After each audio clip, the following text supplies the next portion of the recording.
I'm curious. Is it just me, or did anything interesting happen over the past 24 hours that we need to talk about? I don't know. I get this sense that there's something going on out there that, news items that have dropped. Maybe people might have a little bit of interest in. I don't know. I mean, y'all tell me. I mean, what do I know? I'm just the front porch conservative. And this is Front Porch Brunch, where we gather together every Saturday morning at 10:30 a.m. Eastern on YouTube, on Rumble, on Twitter, and we talk about the news. And boy, have we got a lot of news to talk about. I am looking over at my second monitor. I don't even want to begin to count all the tabs that I've got set up of things to review and go over. It is absolutely crazy out there.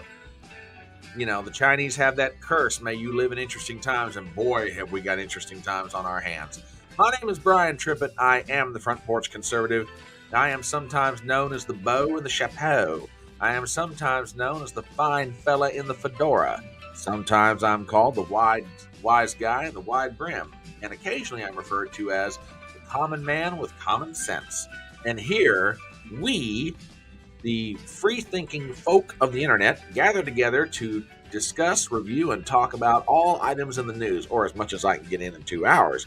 And I don't know, I'll tell you what, if we get all this in 2 hours, I'm going to be shocked. Shocked, I say.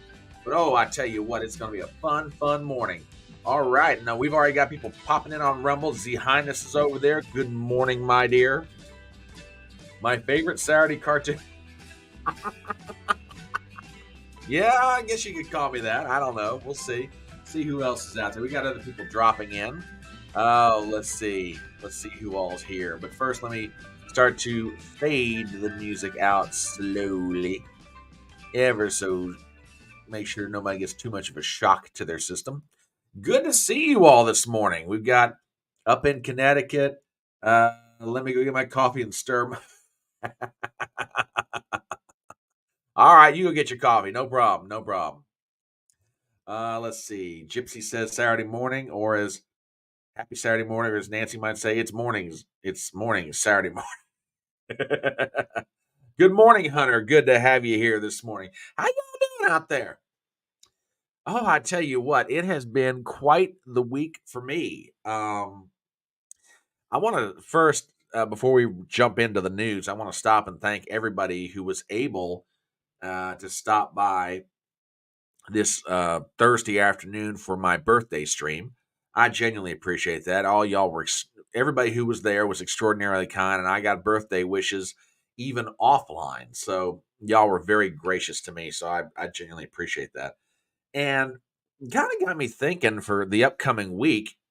I know that everybody's going to be visiting family, and for those of you all crazy enough to do it, you're going to be out there among them shopping.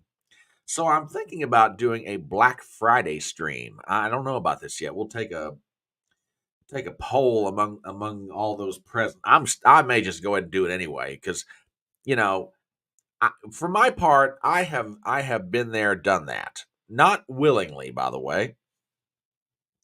I have some horror stories from Black Friday that I have been a part of, and I've got some good stories. And I thought, well, you know what? Why not? Why don't we just get a live stream going on Saturday morning and see who all's out there shopping if they are. I mean, a lot of people do online shopping anymore, which is fine. I mean, how one acquires their Christmas gifts and their items is entirely up to them.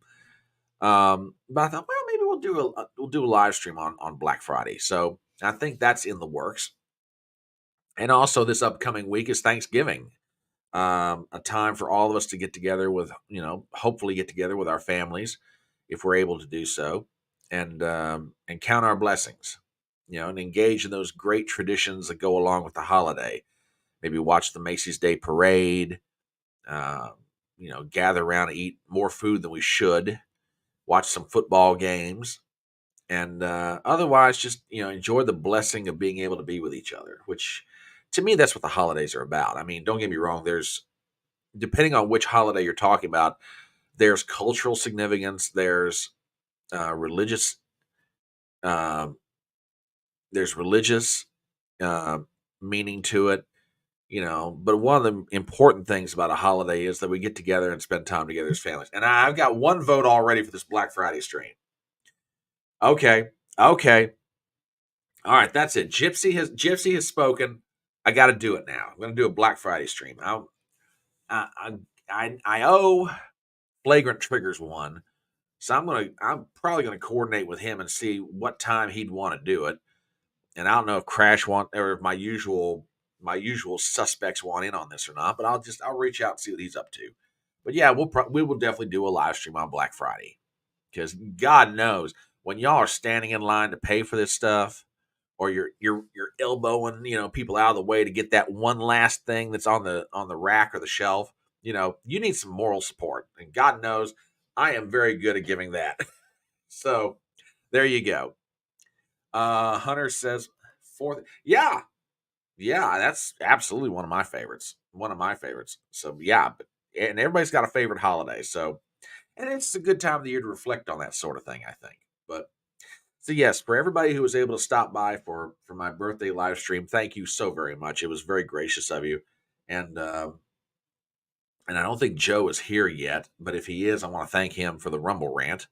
Always, always good to always good to receive contributions. Never hurts my feelings. And oh, this I got to put this up here. The only reason I go out on Black Friday is if I run out of cash. Well, now wait a second. Wait a second. The cats can't fend for themselves. I mean, seriously, Now wait a minute. Well, hold on. If it's an indoor cat, okay, I get it. All right, I get it. So, uh, you know, I'm starting to become irritated with the hierarchy that is YouTube. Because daggone it, I know there are people who are subscribed to my channel, and I know they've signed up for notifications and they're not getting them. So I don't get what that is. So this sort of comment does not necessarily surprise me. Aggravates me too. Oh, he's an indoor cat. He's 17. Then by all means, you just spoil that cat for all it's worth. Z Highness says, never forget the toilet paper version of Black Friday. God. I deal with a truly rotten bunch. No, don't be sorry for the typos. Connecticut, you're all good. By the way, I've got to come up with a nickname for you. Are you good with being called Yankee? Are you good with being called Connecticut or just Yankee for short? We'll see. I've got to come up with a nickname for you. So, but yeah, it was a good birthday for me, and one of my birthday gifts is coming in the mail. I should be getting it today. So, and it will be something that hopefully benefits the show. And I've been wanting to get my hands on this thing for quite some time. It's not a huge thing in one sense, but it's got the potential to make what I do a little bit better. So, and my audience, is important to me, and I want to try and put on the best production that I possibly can with the resources I've got. So, I'm looking forward to getting that little item, and that will be nice. So, we're on YouTube, we're on Rumble, we are on Twitter. And for all those of you who have sent out tweets, getters, truth socials, gabs, whatever it is, bless you, thank you, bless you, thank you, bless you, thank you. And we will dive into the news. And I tell you what, the last 24 hours have been absolutely something to see, as things are always happening. All right, well, we might call you Okie in that case. We might call you the Connecticut Okie. Ah, there we have it. The Connecticut Okie has dropped in. Okay, the Connecticut Okie. Yeah, every time I hear Oklahoma, I just think Merle Haggard. So, there you go. All right. Let's get into the news. And boy, is there a lot of it. Like I said, if we get all this in 2 hours, I'm going to be shocked. So, late last night, I shouldn't say, well, not really late yesterday afternoon, early evening, a ruling came out of Colorado directly related to Donald Trump's. Oh, no, okay, not fair enough. We'll just go with Yankee. I think Yankee's probably better. So, all right. A ruling came out of Colorado related to the question of whether or not the Secretary of State could keep former President Donald Trump off the ballot in 2024. And I got to admit, going into this, knowing who this judge was and knowing the way she was acting, I wasn't holding out a lot of hope. However, life is full of surprises. I mean, I think Forrest Gump, that great American philosopher, did have it right. Life is like a box of chocolates. You never know what's inside. And this judge handed down a ruling that shocked everybody. So I'm going to go ahead and start with Breitbart. And we have the following. Judge rules Trump must appear on the ballot. Article written by Bradley J. Colorado District Judge ruled Friday that Donald Trump be placed on the ballot in the 2024 presidential contest. Judge Sarah Wallace, appointed in 2022 by Democrat Governor Jared Polis, ruled that Trump did engage in insurrection, but was not an officer of the United States as defined by the 14th Amendment. Okay, let's get into this. Everybody has been jumping up and down for joy over this ruling. And don't get me wrong. I mean, I get it. I understand the why. Because really, this was the last, at the moment, significant legal hurdle that Trump had to get over to make sure that he could not be kept off the ballot via this argument about the 14th Amendment. Now, I say at the moment. We'll come back to that in a minute. And I get it. Everybody is tickled to death. I don't blame them. I'm not trying to dampen happiness here. However, when I personally go through this ruling and I add the caveat up front, I am not a lawyer. I always, try to make sure that that everybody understands that, I give no legal advice. I just give my opinion.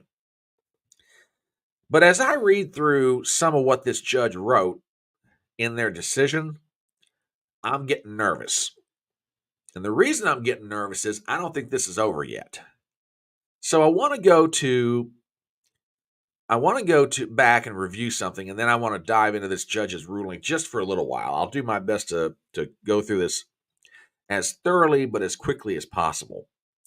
So just for a refresher, let's remember what some of these people around the country are trying to do. They're trying to use Section 3 of the 14th Amendment to argue that Trump should not be put on the ballot. And if you don't remember what Section 3 reads like, it goes like this. No person shall be a senator or representative in Congress or elector of president or vice president or hold any office, civil or military, under the United States or under any state who, having previously taken an oath as a member of Congress or as an officer of the United States or as a member of any state legislature or as an executive or judicial officer of any state, to support the Constitution, shall have engaged in insurrection or rebellion against the same, or given aid or comfort to the enemies thereof. But Congress may, by vote of 2/3 of each house, remove such disability. Argument basically goes like this. Trump engaged in insurrection and rebellion against the government. Therefore, he should not be allowed to be on the ballot, because if he were elected, he would be put back into office. Good morning, sir. How are you? Glad to have you here. Small Time Republic, I see you drop by. Glad to have you. So that's the principal argument. Now, I want to go to this judge's ruling because everybody got what they wanted, but I also think they're about to get something that they hadn't planned for. So let's start with part of this ruling. Definition of engage. And remember, that is one of the words in Section 3 of 14th. I did have a good birthday. Thank you, Corey. I did. The judge, this is directly from the judge's ruling. Let me pop this up on screen. Section 3 of the 14th Amendment provides that no person shall hold certain offices who, having previously taken an oath, shall have engaged in insurrection or rebellion or given aid or comfort to the enemies thereof.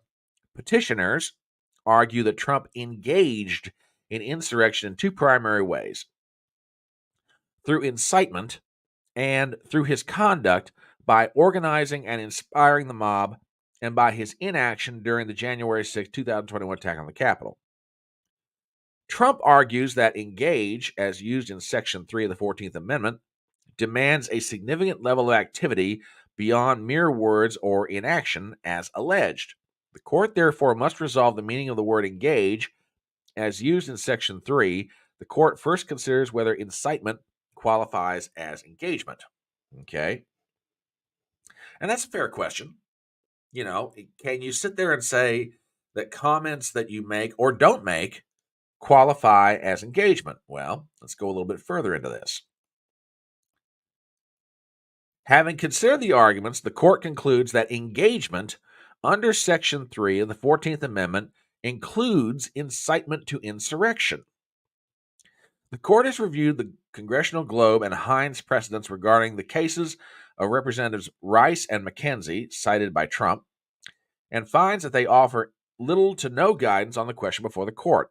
Both cases concern facts as to whether the representatives provided aid or comfort to the enemies of the United States, and not whether they engaged in insurrection or rebellion.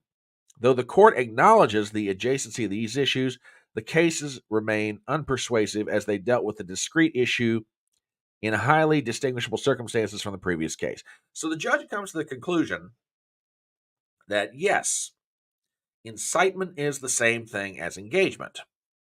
Now that sort of begs the next and interesting question. Was that something that Trump engaged in? Did he incite people, and does that therefore constitute engagement? Okay.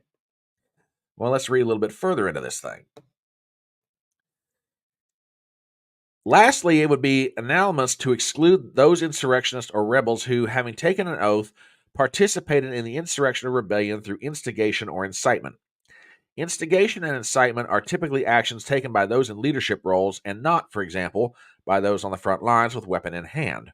To exclude from disqualification such people would seem to defeat the purpose of disqualification, at least as it relates to potential leaders of insurrection. Interveners' position that engage requires more than incitement, and interveners in this case is Trump and his lawyers. Interveners' position that engage requires more than incitement, therefore, undermines the significant purpose of the disqualification, and as such, the court cannot favor this interpretation. Gerald v. Moberly, on and on and on. And read a little bit further. Let's see, Okay, so the judge is basically setting this up to say, yes, incitement to riot is the same thing as engagement, and I cannot be persuaded otherwise. Now, that fast forwards to further into this ruling. Let me get to it, because keep in mind the foundations that they've just laid here.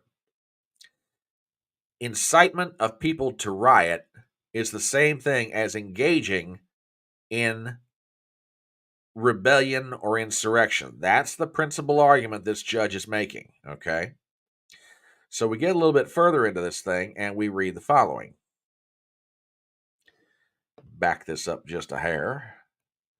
See, that's the problem with driving fast. You never can quite... Okay, here we go. The court concludes, based on the findings of fact and the applicable law detailed above, that Trump incited an insurrection on January 6th and therefore engaged in insurrection within the meaning of Section 3 of the 14th Amendment. The court concludes that Trump acted with a specific intent to disrupt the Electoral College certification of President Biden's electoral victory through unlawful means, specifically by using unlawful force and violence. Next, the court concludes the language Trump employed was likely to produce such lawlessness. Okay, here's my problem with this judge's ruling, and it'll become more apparent as we go a little further into this thing. Everybody is looking at the top line. Trump will be on the ballot in Colorado. Okay, that's great. That's fantastic. That's awesome. Fabulous. But there's one problem, at least from my perspective. You've got a judge on the record in a ruling flat out saying, absolutely, he engaged in insurrection against the government of the United States. Can anybody out there in chat tell me what they think the potential problem might be with this? Because I've got my theory, but I want to hear it from you guys. What's the problem with what this judge did? The judge has said, yep, he engaged in insurrection. He incited a riot. That is engaging in insurrection or rebellion. I want to hear it from you guys. Do you think there's a problem? And if so, what is it? So I'm going to take a sip of water real quick, because I got a theory about what's about to happen somewhere down the line in the not too near distant future. So while I'm waiting, I will scroll forward. And I'm going to go ahead and pull up some other stuff here. Yep. There you go. There it is. The ruling sets precedent. Now, if I'm wrong about this, as I always tell people, I will come back on here in a minute. I screwed one up.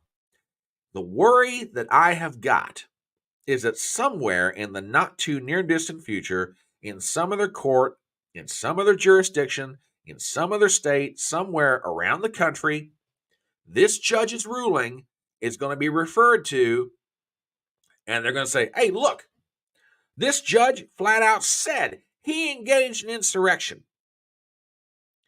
And they're going to use this part of the ruling, and some more things we're going to read here in a minute, to make the argument you've got to keep him off the ballot. So yeah, in one sense, I'm happy about what happened in Colorado. In another sense, I'm scared to death. But let's get back into this ruling. Reading a little bit further, the court concludes that Trump acted with the specific purpose to incite political violence and direct it at the Capitol with the purpose of disrupting the electoral certification. Trump cultivated a culture that embraced political violence. Now, that's a load of horse crap. Through his consistent endorsement of the same, he has never endorsed violence. Baloney. He responded to growing threats of violence and intimidation in the lead up to the certification by amplifying his false claim of election fraud. It's not false. He convened a large crowd on the date of the certification in Washington, D.C., focused them on the certification process. Yeah, because that was the last chance they had to dispute the results. Told them their country was being stolen from them. Can't disagree with his statement. Called for strength and action. Yes. Directed them to the Capitol. Yes. Where the certification was taking place. Absolutely. Factually, there's nothing in that paragraph I disagree with. Your interpretation of those facts is where I have a problem, but we go further. Moving on to the next page. Like I said, I'm going to try and get through this as quickly as I can, but thoroughly by the same token. Regarding the second Brandenburg factor, the court finds the language Trump used throughout January 6 was likely to incite imminent violence. Again, I don't agree with that interpretation. The language Trump employed must be understood within the context of his promotion and endorsement of political violence. That's a load of hooey. As well as within the context of circumstances they existed in the winter of 2020, when calls for violence and threats related to the 2020 election were escalating. For years, Trump had embraced the virtue and necessity of political violence. That's not true. For months, Trump and others have been falsely claiming the 2020 election had been flagrantly rigged. There's a lot of evidence to that effect. And the country was being stolen, and that something needed to be done. Next page. Here we go. All right. Here's the $1 million question.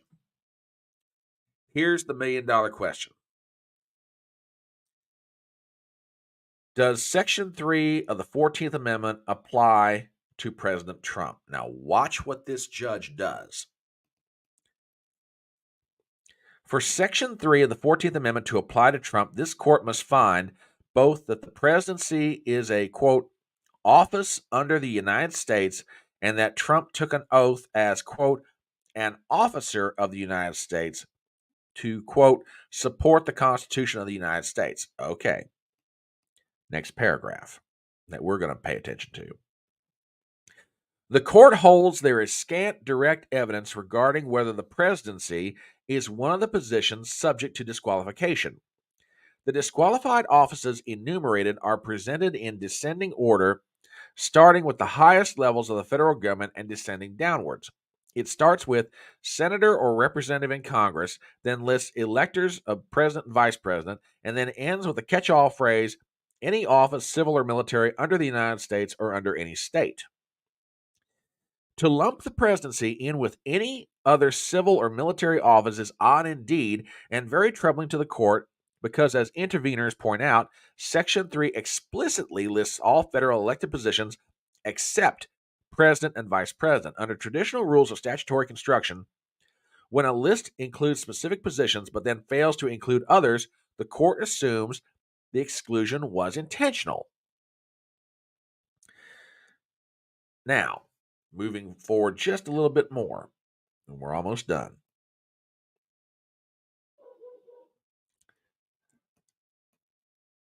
Here we are. Here, after considering the arguments on both sides, the court is persuaded that officers of the United States did not include the President of the United States. While the court agrees that there are persuasive arguments on both sides, the court holds that the absence of President from the list of positions to which the amendment applies, combined with the fact that Section 3 specifies that the disqualifying oath is one to support the Constitution, whereas the presidential oath is to preserve, protect, and defend the Constitution, it appears to the court that for whatever reason, the drafters of Section 3 did not intend to include a person who had only taken the presidential oath. Okay, now let's stop here for a second. Basically, what this judge did is they found a way to rule via a technicality. At least that's how I interpret it. Now, don't get me wrong. The legal argument to me is sound that Section 3 of the 14th Amendment does not include the president or the vice president in the list of offices that could be disqualified if someone engaged in insurrection or rebellion. I get the argument. I understand that.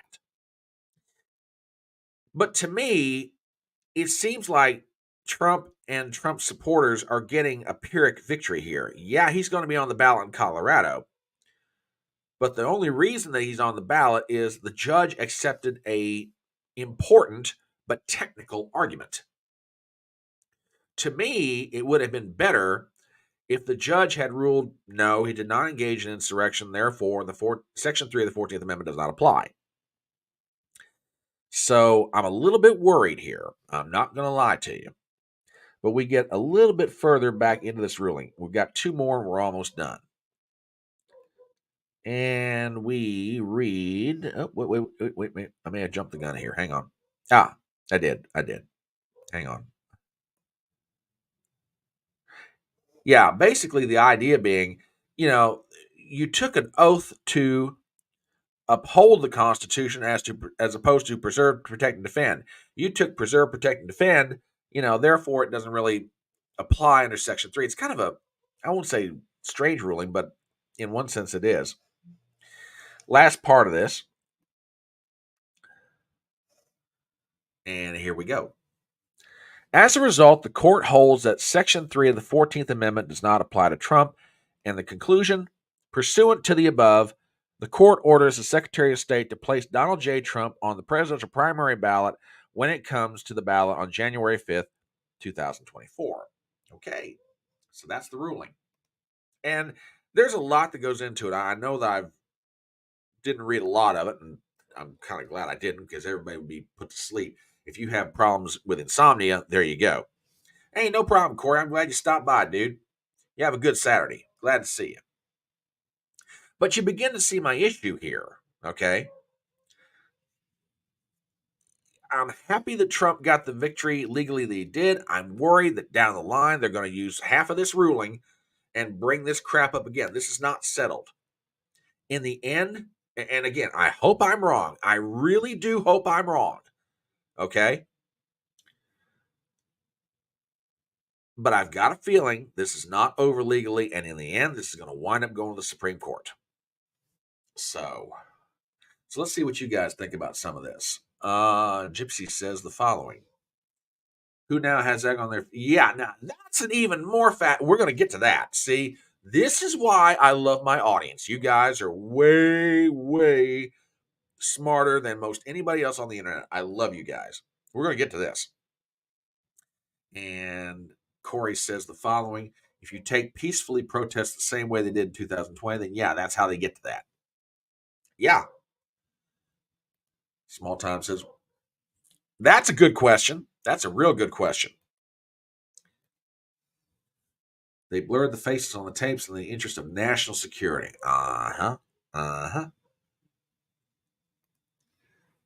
Yeah, that's probably the best way to describe this. Up in Connecticut, I think you're absolutely right.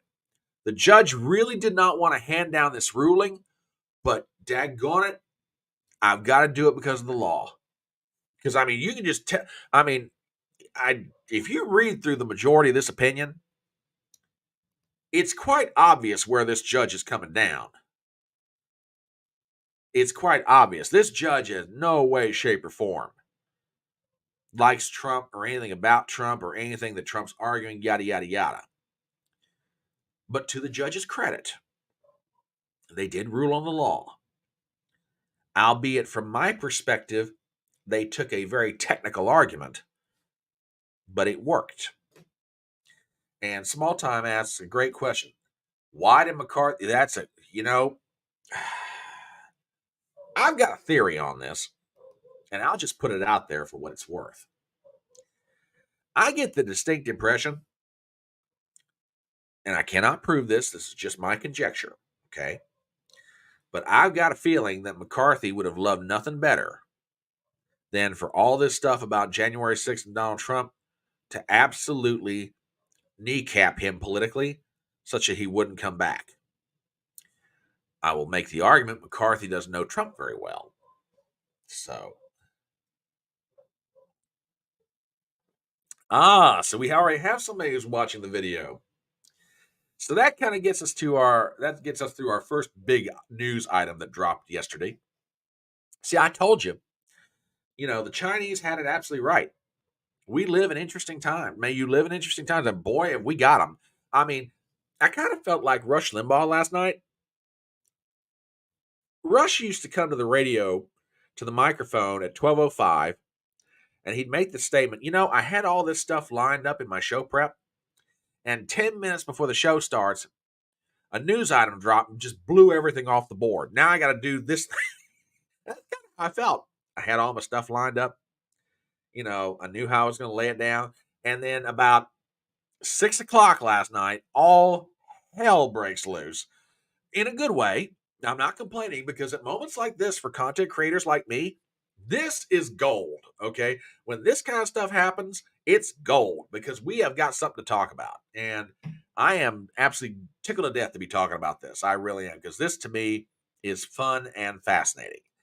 So that's the first big piece of news. Now, let's get to the other one. And everybody's already been talking about it already, so let's just dive into it. Before we do, since it's about 11 o'clock, I'll go ahead and give my normal commercial. My name is Brian Trippett. I am the Front Porch Conservative. This is Front Porch Brunch, where you can tell a fun group of people gathered together every week to talk about things going on in the news. We've got up in Connecticut, we got Gypsy Muse, we got Cajun Corey stopped by for a little while. Small Time Republic is here. We've got Z Highness bouncing around between YouTube and Rumble, which, by the way, we are on YouTube and Rumble, and we are on Twitter. And I'm mildly curious how many Twitter people are checking in, but glad to have you nonetheless. And we're talking about news. Well, now the other big item that dropped yesterday, or sometime yesterday afternoon, before the Colorado ruling, was this. From the Twitter page of Speaker Mike Johnson, When I ran for speaker, I promised to make accessible to the American people the 44,000 hours of video from Capitol Hill security taken on January 6, 2021. Truth and transparency are critical. Today, we will begin immediately posting video on a public website and move as quickly as possible to add to the website nearly all of the footage, more than 40,000 hours. In the meantime, a public viewing room will ensure that every citizen can view every minute of the videos uncensored. This is glorious. And I'm going to go, yeah, baby, you got it. That's what I'm talking about. That's what I'm talking about. He screwed up on he screwed up on the continuing resolution. Maybe this is his way. He thinks he's trying to get back in everybody's good graces. I don't know. But for any reason, this is great. For 3 years, I have had the mainstream media shove it down my throat. January 6th was an insurrection. Look at what happened on Capitol Hill. Look at the violence. Oh my God, these things are hard. But you didn't get to see everything. Very early on, it was reported there's 40,000 hours of video out there, and we only got to see just a little bit of it. Just a little bit. Now, after much struggle, that's probably the best word I'll use to describe it, finally, this has been released. Now, I don't think that Mike Johnson made a phone call to the judge out in Colorado and said, hey, by the way, are you dropping your ruling today? Because if you are, I'm going to release all that January 6th tape. And daggone it, if he didn't, he should have. That's all. If he didn't, he should have. He ought to. Mike Johnson, you need to be watching my videos. Dag burn it. I can, if he does, I can just see it now. He's going to hand it over to some staffer, and the staffer's going to come in. Johnson's going to say, hey, did that front porch guy say anything worth I ought to be paying attention to? Well, he's screwy as hell, but, you probably ought to listen to him on this one. That's probably how the conversation is going to go. Either that, or I'm going to get some staffer at Johnson's office going to be like, this guy's an idiot, boss. Don't even pay attention. But Mike Johnson agrees, finally, to release every bit of it. And as some have already indicated, Gypsy's already been watching it.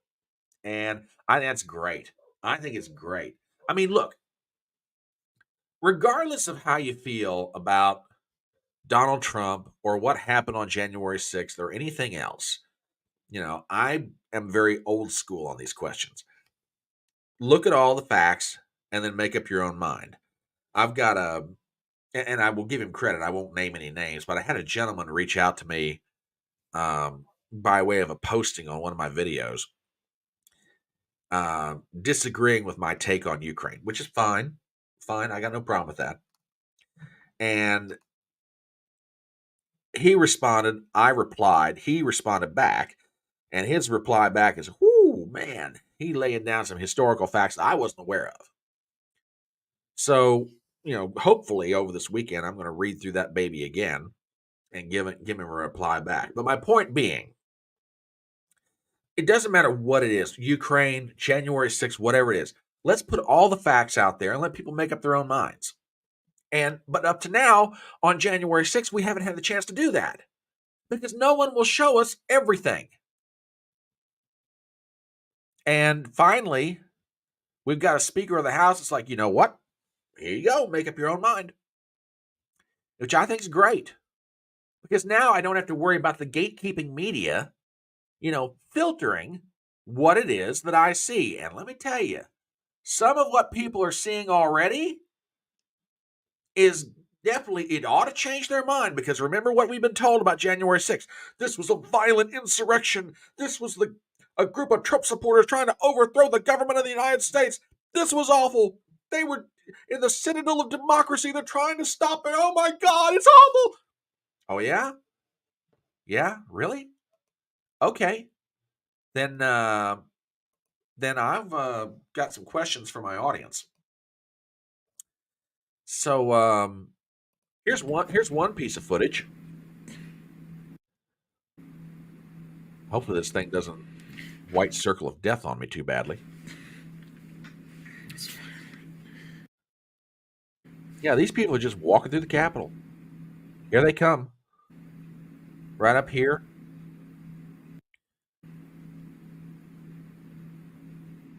Does that look terribly violent? Like they're trying to do harm? They're walking in single file, for God's sake. You know. Don't like that one? Well, let me show you another one. Hang on. Here's another one for you. Try this. This is in a hallway somewhere. Watch this. Here's some Trump supporters. Here's a Capitol security guard right here. He's walking along with the guy saying, "Hey, go this way." No one's tearing up anything. No one's doing violence. They're just walking around. You don't like that one? Here's a good one for you. Hang on, let me get this pulled up. You're gonna love this one. Here's one of those security things that I get metal detectors, I guess. And watch this. Now, this man is already in handcuffs. Watch what this security guard does. He's taking the cuffs off the guy. He's taking the cuffs off this supposedly violent Trump supporter. Oh my, he fist bumps the other guy. Look at that. He's fist bumping. Took the cuffs off the guy. The three of them are two Capitol security guards and one protester, and the guy just walks off. If this guy's so dangerous, why did they take the cuffs off of him?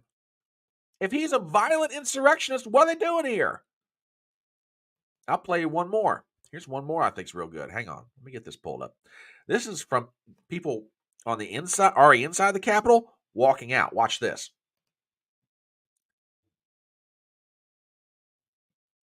Just, they walked in. These people are now walking out. There's Capitol security right there. They're not stopping them. They're not arresting them. Here's a little old lady. She's walking out. See that? They're not. They walked in the Capitol. They walked around. They're carrying their Trump flags. They're carrying American flags. What have you? There's the QAnon shaman in the background. Everybody walking out peacefully. They're not being forced out by anybody. Look at this. Look at this.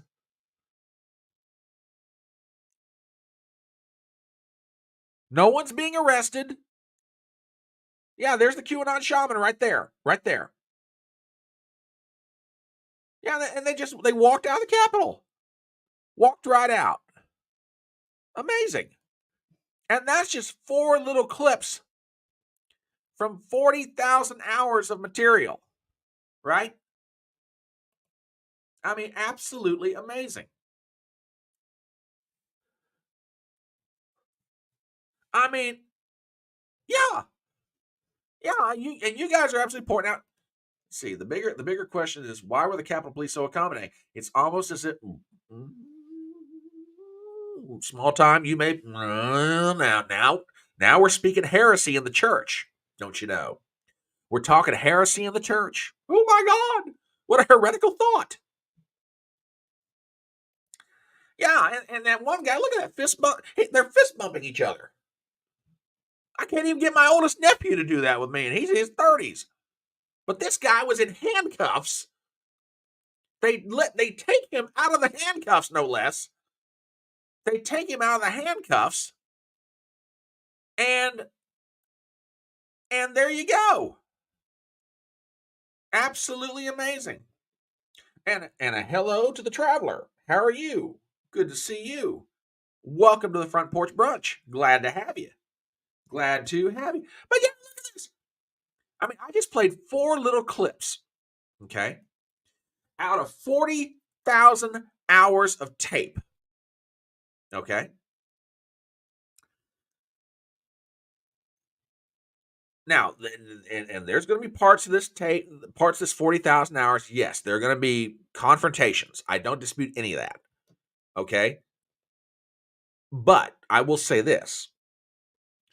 If that 40,000 hours, the majority of it, is anything like what we just watched, the whole narrative that the gatekeeping media and the Democrats have been pushing for years is about to be blown up.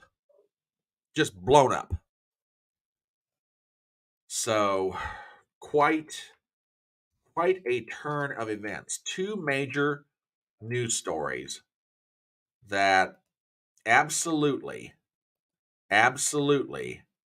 coincide together, and they definitely give one pause to consider. And Traveler, I saw your reply to me. I'm going to do my best to reply to it this weekend.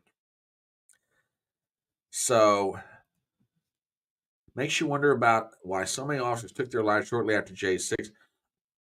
Okay, now that I'm not going to speak to. I'm not going to say anyone's right or wrong in that opinion. I'm just saying that what we just saw, and again, it's maybe 4 minutes out of 40,000 hours. So I get that. I mean, perspective. But I will say this. If the majority of what's on that 40,000 hours is reflective of what we saw in those 4 minutes, then this whole narrative about January 6th, boom, it's blown up. Absolutely blown up. Traveler, I appreciate that. I do. I appreciate your reply. So, yeah, there's been a lot going down in the last 24 hours. Holy cow. But yeah, you know what? I almost forgot this, and thank you, Gypsy, for pointing this one out. Yeah, Eminence Front by the Who. Now, been a little while since I've listened to that song, but I've got to go back and look at the lyrics. But dude, you might be right. You might be absolutely right. So that's the two news items that basically, I won't say blew up my whole plans for this morning, but man, did they come along at just the right time. We get the chance to talk about it. And on that Colorado ruling, I'll probably wind up doing a video about it and post it this weekend because I think it deserves some.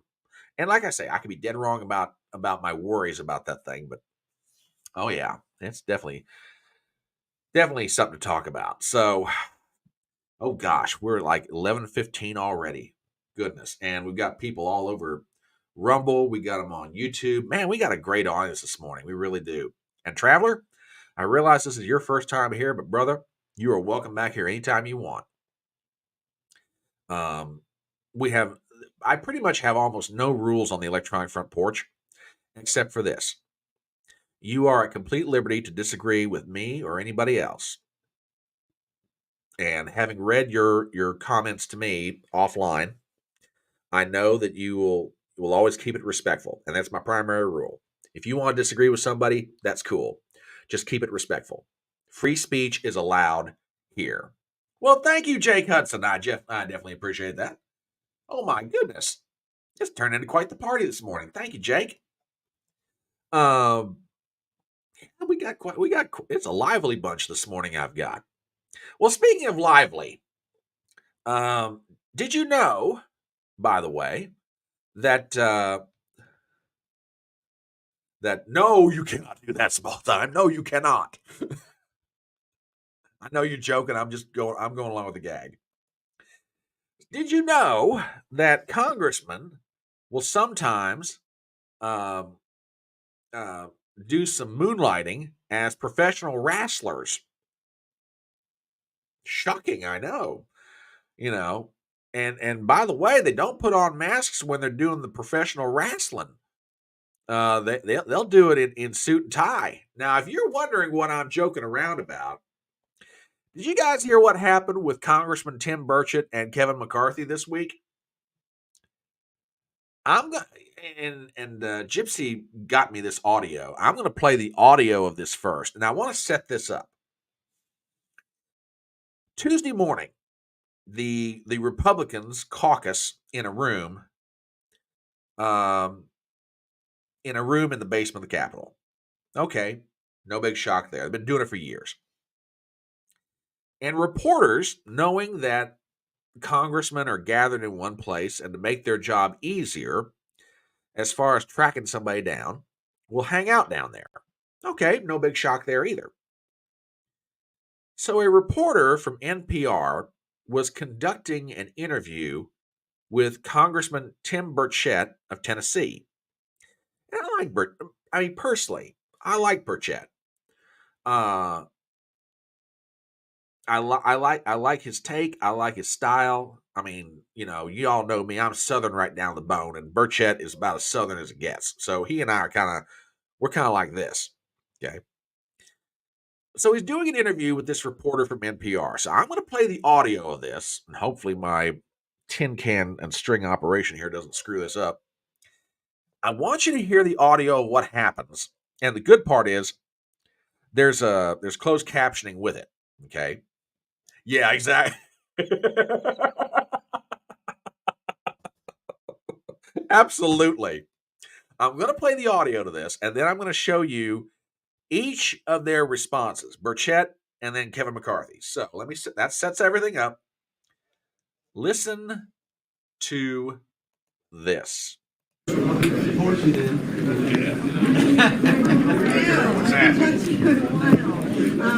check in on conference, how it went. It sounds like it went back and forth. Yeah, I think it went all right. Yeah.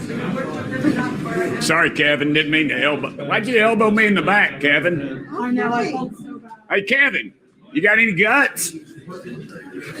Jerk. Has he done that before? No. Huh. That's a new move. That's a new move. Now there's some shuffling of feet. More shuffling of feet. Hey, Kevin, why'd you walk out and elbow me in the back? You got no guts. You did so. They sat there, and the reporter said it right there. What kind of chicken move is that? Now he just cleaned up his language real quick. I just want to say that. You're pathetic, man. You are so pathetic.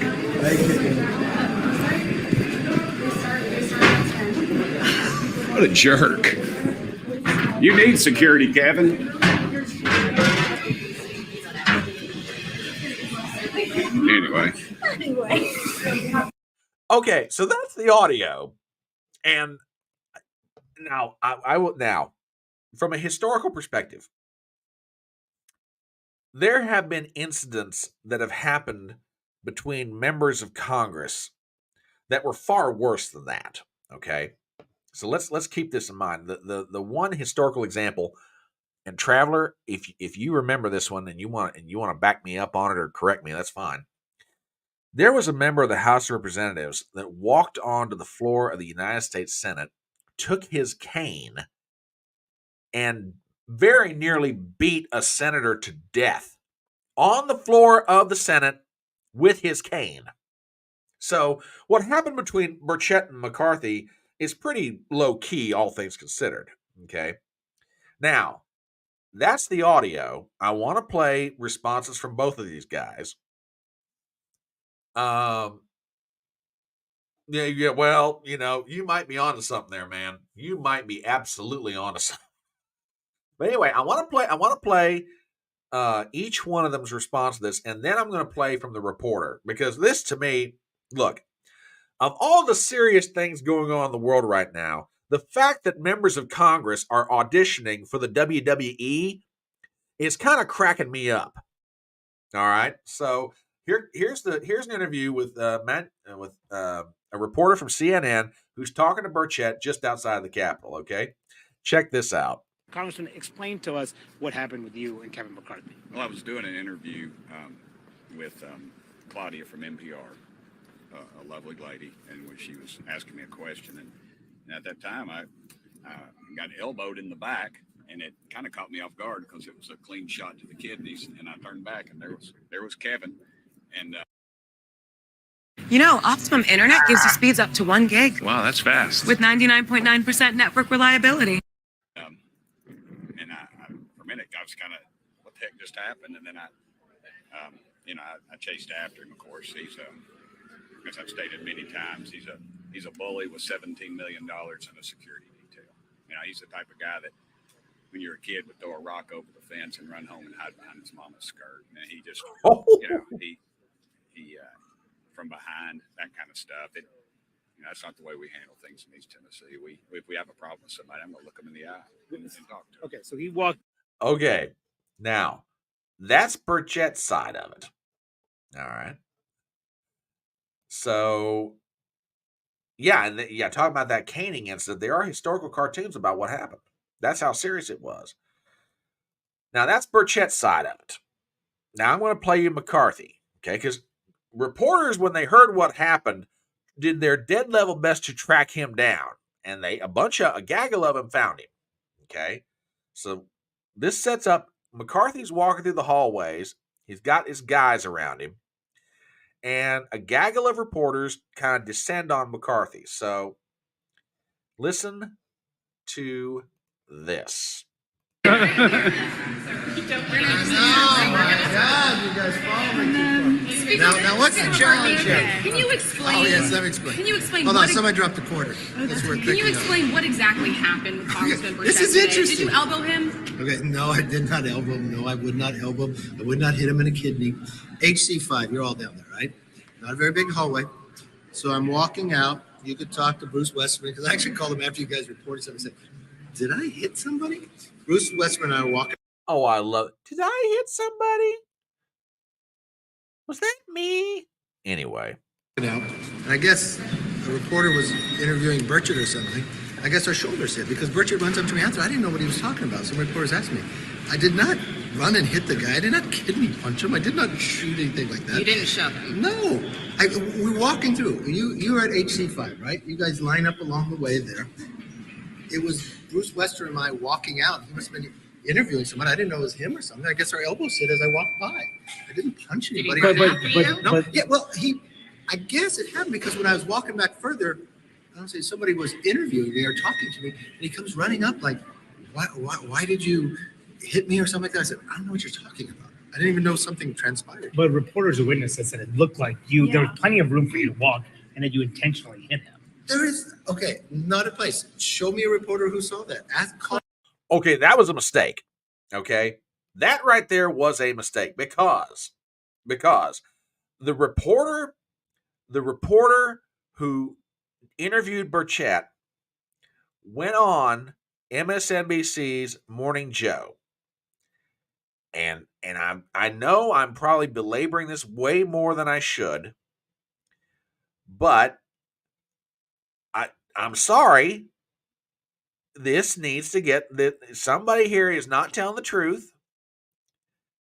This needs to get settled. So now that sets up the reporter Claudia Grisales from NPR. She's on Morning Joe, and she gets asked about this. So listen to this. Yeah, it was very stunning. This is a tradition Tuesday mornings when Republicans meet in a nearby conference room in the basement area. And we often talk with members as they pull off to the side of this hallway. Burchett had done the same. He had come to the side to talk to me. And as you heard there, he said one sentence to me before he was shoved. He lurched into me. We were about 2 feet apart. He probably lurched about a foot in front of me. And so it was just a very shocking moment. I look over, I see it's McCarthy and his detail. They are not stopping at all during that entire confrontation. McCarthy's looking back to respond to Burchett and deny it, even chuckling at one point when Burchett is saying, "You're pathetic, man." But it was just stunning what happened. I kept repeating over and over to him and others, I cannot believe I just saw that. Well, wait a minute. There's one more part of this I want to play. Willie Geist asks a question to Claudia Grisale. I almost cut this off too soon. Hang on. Claudia, from your view, it was a little shot from the former speaker to Burchett? He was shoved, and because he lurched into me, and also it was clear to me, I thought initially it was a joke, but then a few seconds passed before I realized this was not a joke at all. Holy cow. Okay. I wanted to be fair, and there you go. Yeah, I am thinking of the caning of Charles Sumner, 1856. That's exactly the one. Oh, that's right. There have been actual duels. I forgot about that too. Totally forgot about that. Yeah, and I agree with Burchett. I'm going to say something here, and this is just me speaking my mind. Okay, I got no psychological basis to on evaluation to base this on. Kevin McCarthy is still pissed off over what Matt Gaetz did to him, and he's taking it out on people. And he's taking it out on the people who were involved with it. Now, you got to remember something about Burchett. Okay, Burchett was one of the Republican 8 that voted with the Democrats to remove McCarthy from the speakership. And don't you think Kevin McCarthy hasn't forgotten this? So Burchett says one thing, McCarthy says it didn't happen, and the reporter says, oh, no, that's exactly what happened. He shoved him. He shoved him good and hard, so hard he lurched into me. So, I mean, I think it was Adam Kinzinger, the former congressman from Illinois, who said, and I don't know, I haven't read the whole article, but I've seen it in various headlines. Adam Kinzinger said, I hope that Kevin gets some help because the man's broken. Something's wrong with him. Now, I don't know if the Kinzinger was being serious or whether Kinzinger was, just getting a dig in on him. But you know what? I can't disagree with Kinzinger. I think personally, McCarthy is still pissed off over what happened. The fact that for the first time in American history, a Speaker of the House was removed from his office, and Kevin McCarthy will forever be known in the history books as the one Speaker of the House that it happened to. And he's still pissed. He's pissed at Matt Gaetz. He's pissed at Bob Good. He's pissed at Tim Burchett, at Nancy Mace. And this guy's sitting on a war chest. Don't you think come next year that McCarthy is not going to be throwing around some money against some of these people? You watch and see if I'm not right. I'll guarantee it. Yeah, I know. It's shocking. It's absolutely shocking. Kinzinger saying someone else is oh my gosh. Has dirt on Kevin and Burchett. Yeah, it wouldn't surprise me either. She's military. She's a military chick. Nothing against military people, Traveler. I love you, but I'm just saying this lady is not afraid to get down and fight. And yeah, lots of firsts are happening these days. Lots of firsts. Now, I want to, and I gotta put this up here because this sets up another one. I love my audience. You guys are on fire this morning. At the next WWE pay-per-view, we'll get a tag team match between Burchett and Mark Wayne Mullen versus McCarthy and Teamsters President Sean O'Brien. Oh my! I love you guys. I love you. Oh my God, you are amazing. Woo! Now, Small Time Republic brings up. Yeah, she does. I tell you what, I'm starting to warm up to Nancy Mace. I really am, for a lot of reasons, but that's a side note. We'll get to that some other day. Small Time is referring to another WWE audition that took place on Capitol Hill this week.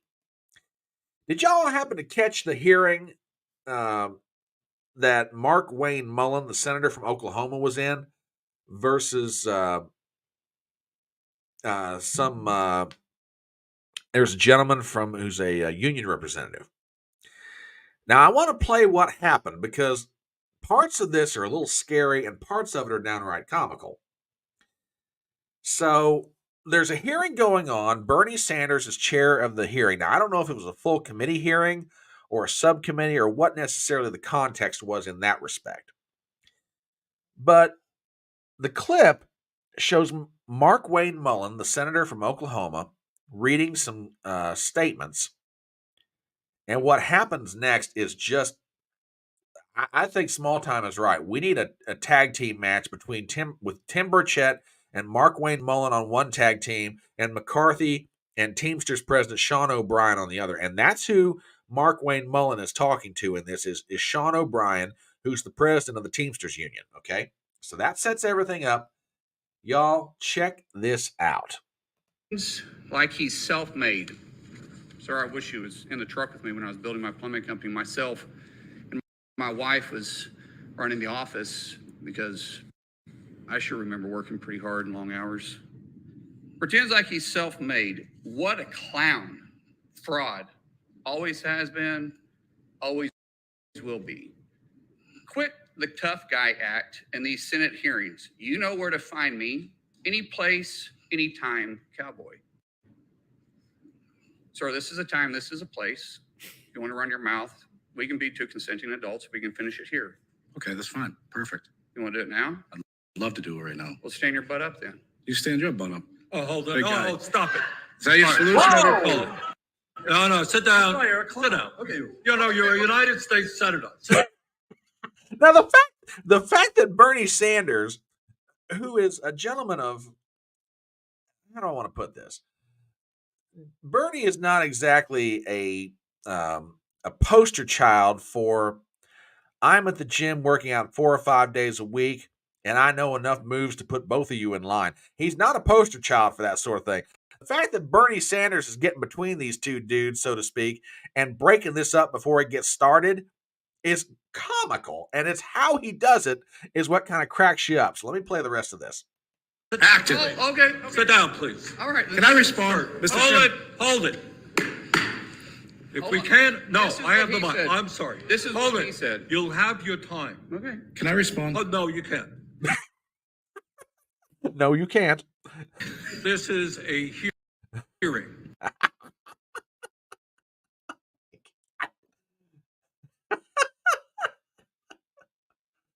You know, I have heard, Gypsy, I have heard this.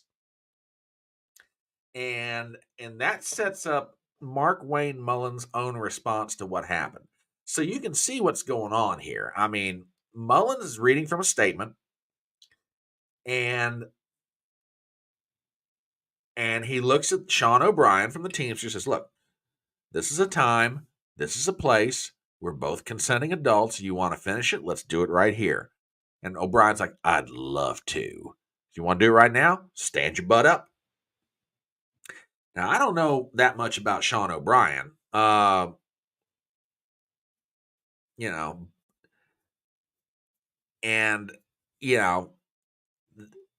is, yeah, that's just amazing. We'll play Mullen's response here in a minute, but I want to get this comment up from Traveler. Was of his own doing. He made it possible by changing House rules, then inviting the Freedom Caucus to remove him while thinking, yeah, that's absolutely true. That's absolutely true. I can't disagree with a word of that. Absolutely true. You are spot on. And yeah, he set himself up for it. And every time I see Bernie Sanders, pictures come into my head of it. Oh God, come on. People just had their breakfast, Gypsy. Come on. Oh, Lord. Woo. Things that make you go, bruh. I love it. I love it. Oh, by the way, one other thing going back to that whole McCarthy-Burchett thing. And I don't know if he's serious about this or what his motivations are. I got a feeling I know what his motivations are. And if they are what they think they are, I don't like him. Matt Gaetz filed an ethics complaint against Kevin McCarthy over that whole Tim Burchett thing. Which, like I say, yeah, it's kind of amazing. But all right, let's get back to this Mark Wayne Mullen thing. So that's what goes down in the committee hearing. And Mullen feels compelled to kind of explain what happened and why. Okay. So that's the setup. Everybody's seen the video, but I don't know how many people have seen Mark Wayne Mullen's response. This runs about a minute 15. We'll stop it at whatever points we need to. So I want you guys to listen to this. In fact, one time he had one of his buddies call me with him there, and he says, I'm not really the type to fight in front of everybody, but I'll fight you in the backyard. I was like, fine, okay, whatever you want to do, Sean, we can do it in what backyard. Where would you like to do this at? But then again, it wasn't face to face. So when he was coming to this hearing, I told him not to bring this guy in. He's a thug. You're going to bring him in here, it's going to cause problems. Okay, so apparently Senator Mullen tells Bernie, he's like, look, dude, we've had our verbal run-ins. Don't bring him in here because this is going to be a problem. And that goes to what Gypsy was alluding to. Apparently this Sean O'Brien guy's been agitating this thing for a while.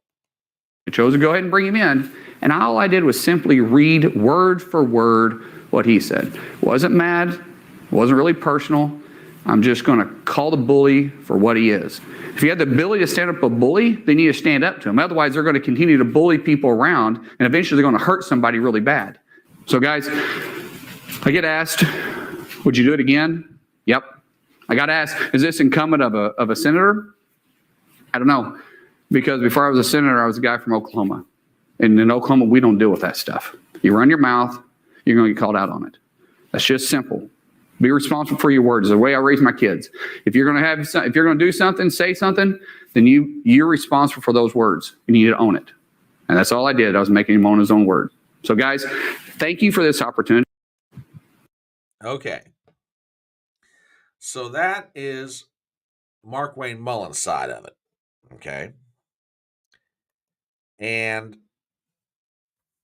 okay, I'm just going to make some just general comments here. I get where Mullen is coming from. Okay. And I think he asks the right question. Did I engage in behavior that comports with the office that I hold? Probably not. On the other hand, when you got a bully, you got one of two options. You either keep letting them on bullying you, or you confront them with it. And hopefully, without having to resort to anything else, the fact you confronted them with it, they back down and back off and leave you alone. I can't disagree with his thinking. I mean, look, I don't know this Sean O'Brien guy from a hole in the ground, okay? So I'm like everybody else that's watching this. I'm like, well, this is different. So, but yeah, I mean, I tell you what, it is getting absolutely wild up on Capitol Hill. I did an interview with Larry Swikert, the historian, about 2 weeks ago now. And I asked him, I was like, look, I said, in history, is there a time comparable to this? He said, yeah, that few years just before the American Civil War. And I went, oh God, I hope you're wrong. Because this is not good. I mean, I'm sitting here joking about it. We're sitting here laughing about it. We're sitting here on YouTube and Rumble and Twitter, and we're laughing about this thing. But seriously? Is this any way for grown adult people to conduct themselves? These are the supposed leaders of our country? And don't get me wrong. I get people let off steam, and I don't expect perfection out of these people. But, dudes, seriously? Come on now. Just saying. So, oh my gosh, just absolutely crazy. Just crazy. So it is 11:45. Man, this morning is flying by. Yeah, funny, not funny. That's a good way to put it. Good way to put it. So it's 11:45 here on the East Coast. My name is Brian Trippett. I am your Front Porch Conservative. We are on YouTube. We're on Rumble. We are on Twitter. We are talking about the news, and man, has it been a week for news. Woo, Lordy.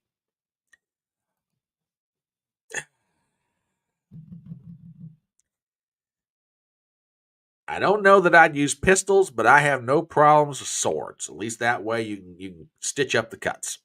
That's all I'm saying. And watching some of those geezers up on Capitol Hill actually have to use cutlasses would actually be fairly interesting. But anyway, and entertaining. But yeah, it's been a wild week for news. Now there are some serious things that have gone on, and frustrating nonetheless. Okay. This is one I talked about in a video from earlier this week. Let me get this thing pulled up. Speaker Johnson had his first test of what he would do on issues of debt and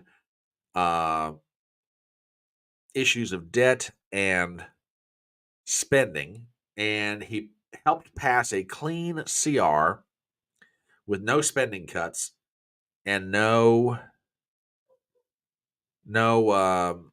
changes to Biden policy. Okay. And I won't go through everything that I said earlier this week, just the frustration that I've got. It's like, dude, at a time when we're $33 trillion in debt, we have got to do something. This has got to stop. And if for no other reason to change, even if you don't want to talk about doing it for the reasons of addressing national debt, how about just cutting off money so you can actually force changes to policy? That'd be a nice start. I mean, we're funding the Department of Homeland Security and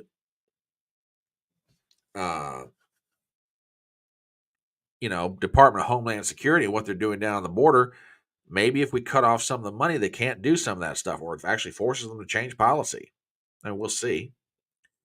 But yeah, that went on this week. And there was one part of this that I will go back and redress.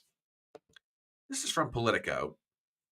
And I think this is the part that frustrates me more than anything else. Okay.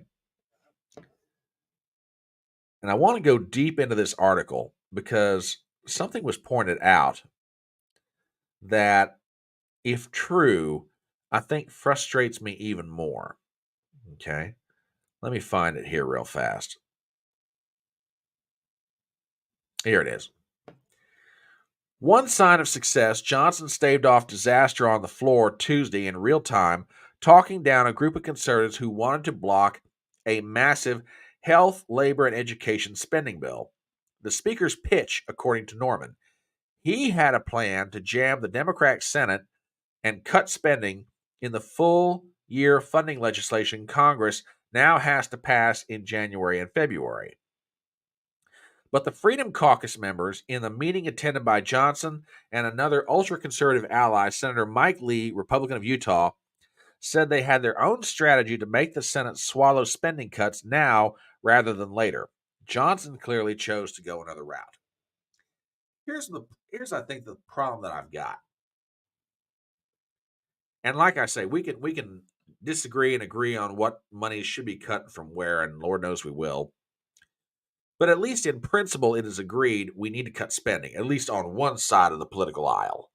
Okay, and among constituents of those people on the one side of the political aisle. Okay.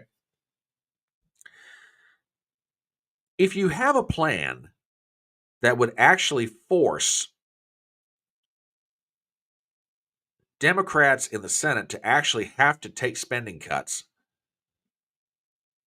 then why not go ahead and pull the trigger and make them do it?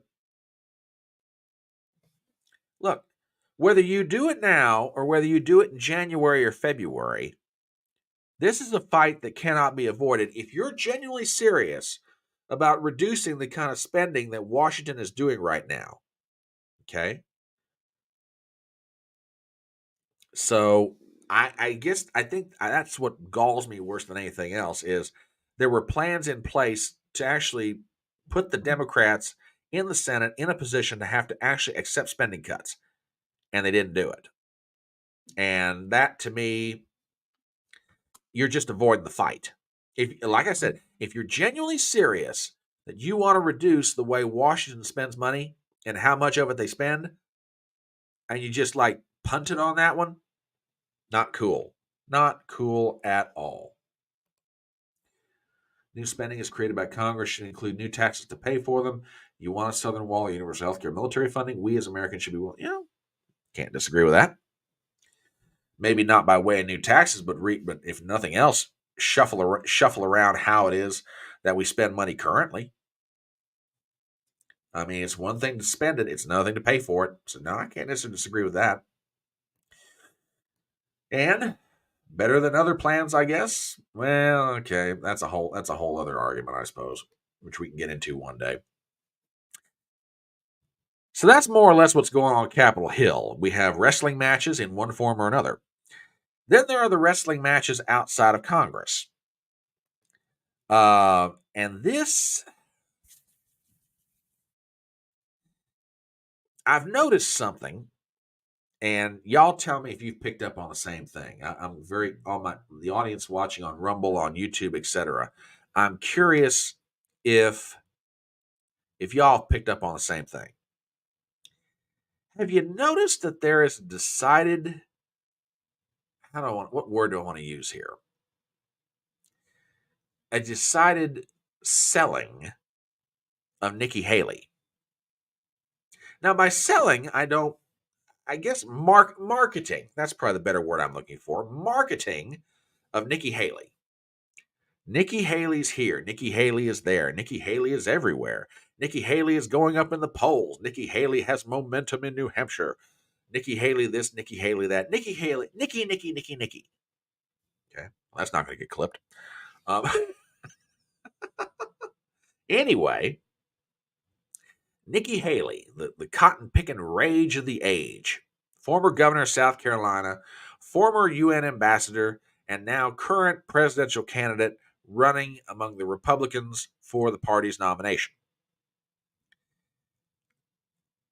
And I think, and I don't think I'm too far off on this, and by the way, it's not necessarily my only observation. There are other people who've come to this conclusion that there's a certain amount of people that are realizing that the current proposed alternative to Florida Governor Ron DeSantis, that DeSantis is not going anywhere. It's like a car that's spinning its wheels in the mud. He's not getting any traction. And he's running out, and to carry on with that analogy, just like a car that's stuck in the mud, the fuel that he's expending to try to get out of the mud and get the traction is running out. So now we got to find another car to get into this race against Trump. Okay. And now people are turning their attentions and their money to Nikki Haley. Let me show you something. If you didn't get a chance to see my video, take a look at this. Tim Scott drops out of the race. The money people who were backing Tim Scott are now starting to back Nikki Haley. This is an article from NBC News. And laying aside that, then you've got some other things going on. This is a story from Axios. Spencer Zwick suits up for Team Haley. Now, if you don't know who Zwick is, he was on Mitt Romney's fundraising team back in 2012. Brother, you're going to get a lot of chance to talk about him, because I've got a theory that y'all get to here in a second. So Spencer Zwick, among others, are starting to get behind Haley. Now, Gypsy brings up a real good point. It is everywhere, and the more exposure she gets, the less people accept her. Keep it up, Nikki. Well, that's true. That's true. And there's a theory going around about as it relates to Nikki. I want to play you a snippet of an interview between Maria Bartiromo of Fox Business and Mark Penn, the pollster. Now, Mark Penn used to work for Bill Clinton back in the day, and he does polling now for Harvard Harris. And Penn's a good, look, I may not agree with his politics, but Penn's a pretty accurate pollster. But he proposes a theory here that I'm not sure I agree with, but I see why it's being proposed. So let me set this up, and I'll play this for you. You guys tell me what you think. So what do you think? You think there's a portion of voters out there who say, I'm voting Trump, but if there's a conviction, if there's something that goes awry with these trials, I'm going to move right into Haley? I think there is about 25% of Republicans who would move right into Haley. Plus, there's another 25% of Republicans who are there for Haley now. So if this thing goes in that direction, I think she has a real chance, to strike and get this nomination. Okay. So that's the operating theory. that if Trump should be convicted in one of these trials, which there's news about that, we'll get to that a little bit later. But if he should be convicted in one of these trials, that Trump's voters are going to gravitate to her. Now, I will address one part of this right now, just my take on it. And there is polling that backs this up, by the way. If Trump were to be convicted, and if Republican establishment political leaders inside the party are banking on the theory that Trump's voters will come to a Nikki Haley or a Ron DeSantis or a Chris Christie or whoever it may be, I got news for you. It ain't going to happen. I think Rich Barris, who is affectionately referred to as the People's Pundit on YouTube, which, by the way, if you're not following Rich Barris' work, like him, dislike him, I recommend him to you. But Barris is the one that came up with the expression Trump or bust. There is a portion of Trump's vote. They ain't going to vote for anybody else. They don't trust Nikki Haley. They don't trust Chris Christie. They don't trust Ron DeSantis. They don't trust most Republican politicians. They trust Trump. Now, we can sit here and argue whether that's right or wrong. We can sit here and argue whether that's good or bad. That's fine. But what I'm saying is, that's the reality.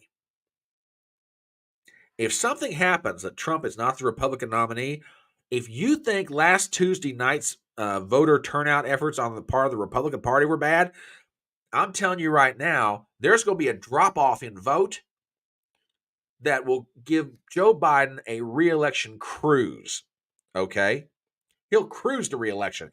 He'll pick up Republican states that under normal circumstances are never even on the board. Indiana, Missouri, others, okay? So this argument that says, well, if he gets convicted, they'll just go to Nikki. And Gypsy brings up a really valid point. The more they find out, the less they don't like her. And two things came out recently that are giving everybody serious pause where Nikki's concerned. So I want to play you a clip. This is Nikki Haley appearing on Fox News. And this is her discussions about social media and TikTok in particular, but social media in general, okay? So that sets it up. Let me show you the following, okay? Hang on, I want to make sure I got everything. Yep, all right, here we go. Oops, wait a minute. Social media. Crap. Darn it, hang on. See if I can't reload this thing. Okay, here we go. Try that. Office. The first thing we try this. Yeah. When I get into office, the first thing we have to do, social media accounts, social media companies, they have to show America their algorithms. Let us see why they're pushing what they're pushing. All right, I don't necessarily disagree with that, but let's continue. The second thing is every person on social media should be verified by their name. That's, first of all, it's a national security threat. When you do that, all of a sudden people have to stand by what they say, and it gets rid of the Russian bots, the Iranian bots, and the Chinese bots. Whoa, whoa, whoa, whoa, whoa, whoa! Hold it, lady. Whoa, back it up. You want Americans? You want Americans by name to tell who they are on social media? May I respectfully point out something to the former governor? Our founding fathers didn't even do that when they were writing news articles in local papers. I think it was, I forget if it was Gypsy or Up in Connecticut on Thursday pointed this out, and I'd forgotten about this, but the point's perfectly valid. There was a time before social media, before television, before radio, if you wanted to influence opinion, you had to do it in writing, and you had to do it through the Republican newspaper, the Democrat newspaper, etc. The founding fathers would often pen articles, but they would do it under a pseudonym. So the argument for anonymity in expressing your opinion has been there really since the foundations of the Republic. But in our modern day and age, in the effort to get rid of the Russian bots and the Chinese bots and the everything else. Now it's being kicked around. Hey, you need to register your name if you're going to be on social media. Lady, not on your life. Forget it. No, absolutely not. And by the by, let's assume for a moment you got this proposal in place. Okay. Who controls this database of information?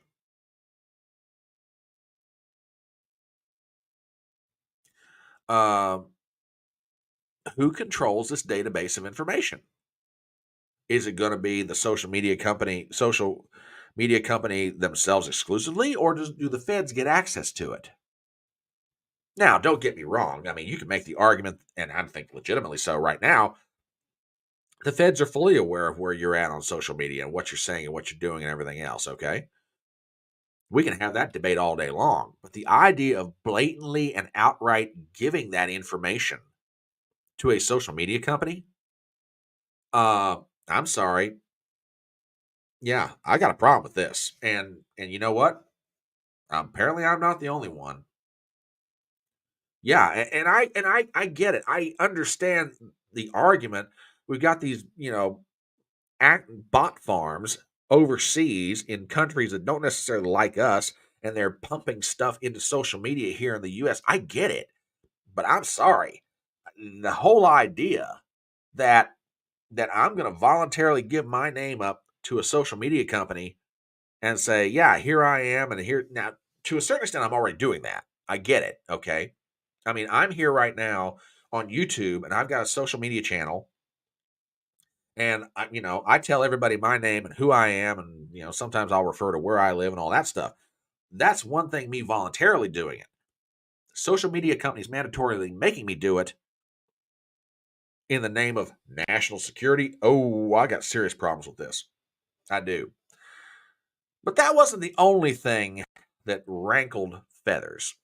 Okay. And this next one, I think, is as equally concerning for a lot of different reasons. Okay. So Nikki Haley is up in New Hampshire, as most Republican or Democrat politicians are this time of year in this political season. And she's doing a town hall at a little diner in Londonderry, New Hampshire. Cool. So she's speaking about the question of legal immigration, and then she drops the following comment. I want you guys to listen to this, and I want to get your thoughts on this. Okay, so here it comes. Let me set this up, and here we go. But what we need to do is reform it. So for too long, Republican and Democrat presidents dealt with immigration based on a quota. We'll take X number this year, we'll take X number next year. The debate is on the number. It's the wrong way to look at it. We need to do it based on merit. We need to go to our industries and say, what do you need that you don't have? So think agriculture, think tourism, think tech. We want the talent that's going to make us better. Then you bring people in that can fill those needs. That way you're actually emboldening your economy. Yes, the fabric of America is legal immigration, but let's get the right ones in that are going to make America better. Right now, Joe Biden just gave temporary status to 500,000 Venezuelans. First of all, we know Iran has Hezbollah there in Venezuela, so we don't know which ones are terrorists. Two, that means 500,000 social security numbers and driver's licenses. Okay, I want to stop this right here, and I probably ran that a little longer than I needed to, but okay.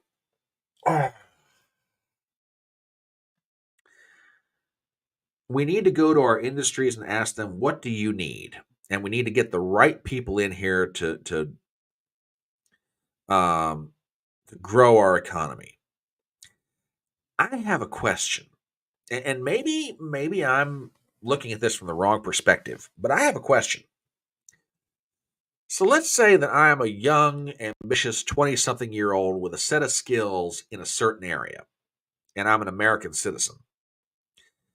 And I am trying to obtain a job in my chosen line of interest, my occupation. Okay. How is it benefiting me if a company that I would like to work for, or let's just say in the industry in general, let's just broaden it out, okay? How is it benefiting me or my employment prospects if an employer can bring in an individual from another country to work here via work visa or whatever federal set of documents are required for this sort of thing? How is that benefiting me? Because from my perspective, and y'all tell me if I'm wrong, I mean, jump into this thing if you want to. From my perspective, I am competing against someone that the employer doesn't have to pay nearly the wages, nearly the benefits, nearly the everything else. They get to come here on a work visa, and the employer is getting the same amount or more productivity from the individual coming here vis-a-vis a work visa. And I'm not able to better myself, my family, whatever, because the employer, in their economic rationality, by the way, they're looking at saying, hey, I can get the same set of skills, I can get the same set of everything, but I don't have to pay out the money, the wages, and the benefits, or nearly those amounts if I were employing an American worker. How is this helping me? And frankly, if this kind of system is set up, which you could make an argument, we've got that now to one degree or another, but if we permanently enshrine this into law, and this is how we're going to do this, man, I just don't see how this benefits the American worker. I mean, don't get me wrong. If we have critical shortages in certain areas, I can understand the argument of wanting to go outside the U.S. if we don't have enough people. But then again, why aren't we training those kind of people here? And again, this gets into a whole host of arguments about what we should and should not be doing. But just on its face, I can't agree with this. I don't see how Nikki Haley's proposal benefits the average American worker. Yeah, I really don't. Like I said, I think Gypsy's right. The more people find out about her, the more they don't like her. And by the way, Gypsy, if you want some confirmation about your theory, I want to play you something here by Rich Barris, the People's Pundit. Listen to this and just tell me what y'all think. Nikki Haley's numbers right now, Jack, are fake. They're fake. Now, let me set this up, and I apologize. I should have done it before I played it. He's on Human Events with Jack Posobiec on Real America's Voice Network. And this is Barris's take, because Posobiec is asking him about this rise in the polls for Nikki Haley. Fake. They were DeSantis's numbers 6 months ago until people got to know him a little bit better. The minute they come up with the Nikki Haley story and the warmongering sinks in, they're going to flee from her like rats flee from the exterminator. They're going to run like hell. I mean, that's going to be the end of it. I honestly, and I got to be fair to DeSantis here, I think that DeSantis in the end, despite what the polls say right now, I think he would still perform better than her. I think she would end up being turned into a very technocrat kind of military industrial complex kind of candidate, because that's who she is. And she'll get creamed. But neither one of them are going to get those voters out. And if you missed it, in case you missed it on Tuesday, that was the story of last week, that Republicans have a turnout problem. They cannot get these voters out without him.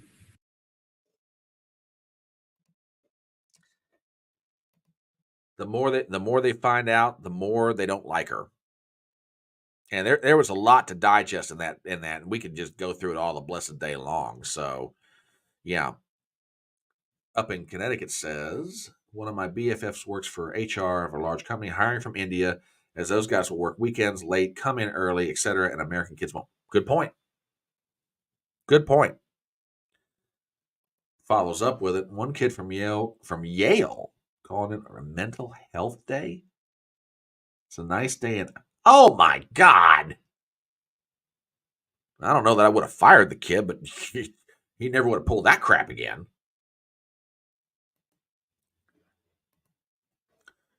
I worked in HR and auto companies in Detroit. Good time.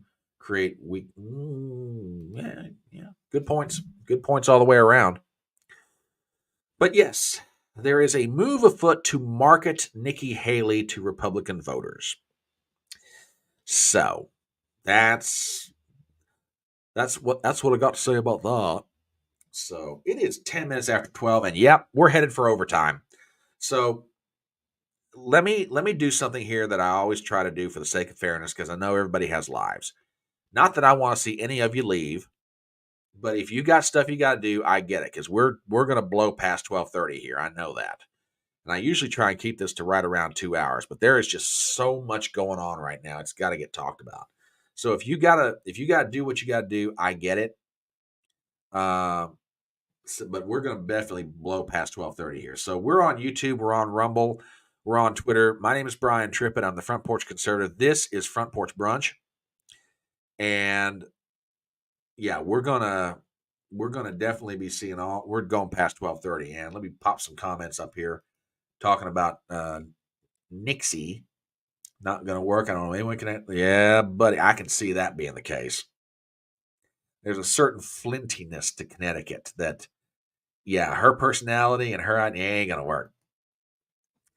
We here in Florida have seen a huge decline in our citrus harvest because, whoa, you know, I want to talk about, not to say that, but I want to talk about DeSantis for a second. There is a theory floating right now that DeSantis may drop out of this thing sometime before the end of the year. And I can kind of understand why. If he goes forward with this and gets crushed, you know, and Traveler can speak to this probably better than I can, he's got to go back and deal with the Florida legislature as a weakened governor. Now, lay aside Democrat, Republican here for a second. Let's just talk basic politics. Right now, he's able to do a lot of what he's able to do in Florida because he is one strong mofo of a governor, politically speaking. Okay. This presidential campaign has absolutely taken the shine, or maybe sapped, maybe it's better to say, sapped the strength off of his ability as an executive where he currently is. And there are members of the legislature, Democrat, but more particularly Republicans, that have been waiting for this to happen. He's got his comeuppance, and if they ever want to get even with him, now's the time. So that sort of begs the question. Do you want to carry on with this thing all the way to your political ruin, or do you want to get out of it? I don't know. Personally, I think he should get out of it for a number of different reasons. I've got a feeling he's gonna go forward with it no matter what. Oh, you see, I'm glad you brought this up. So, yeah, I'm sure he's getting roasted in Florida.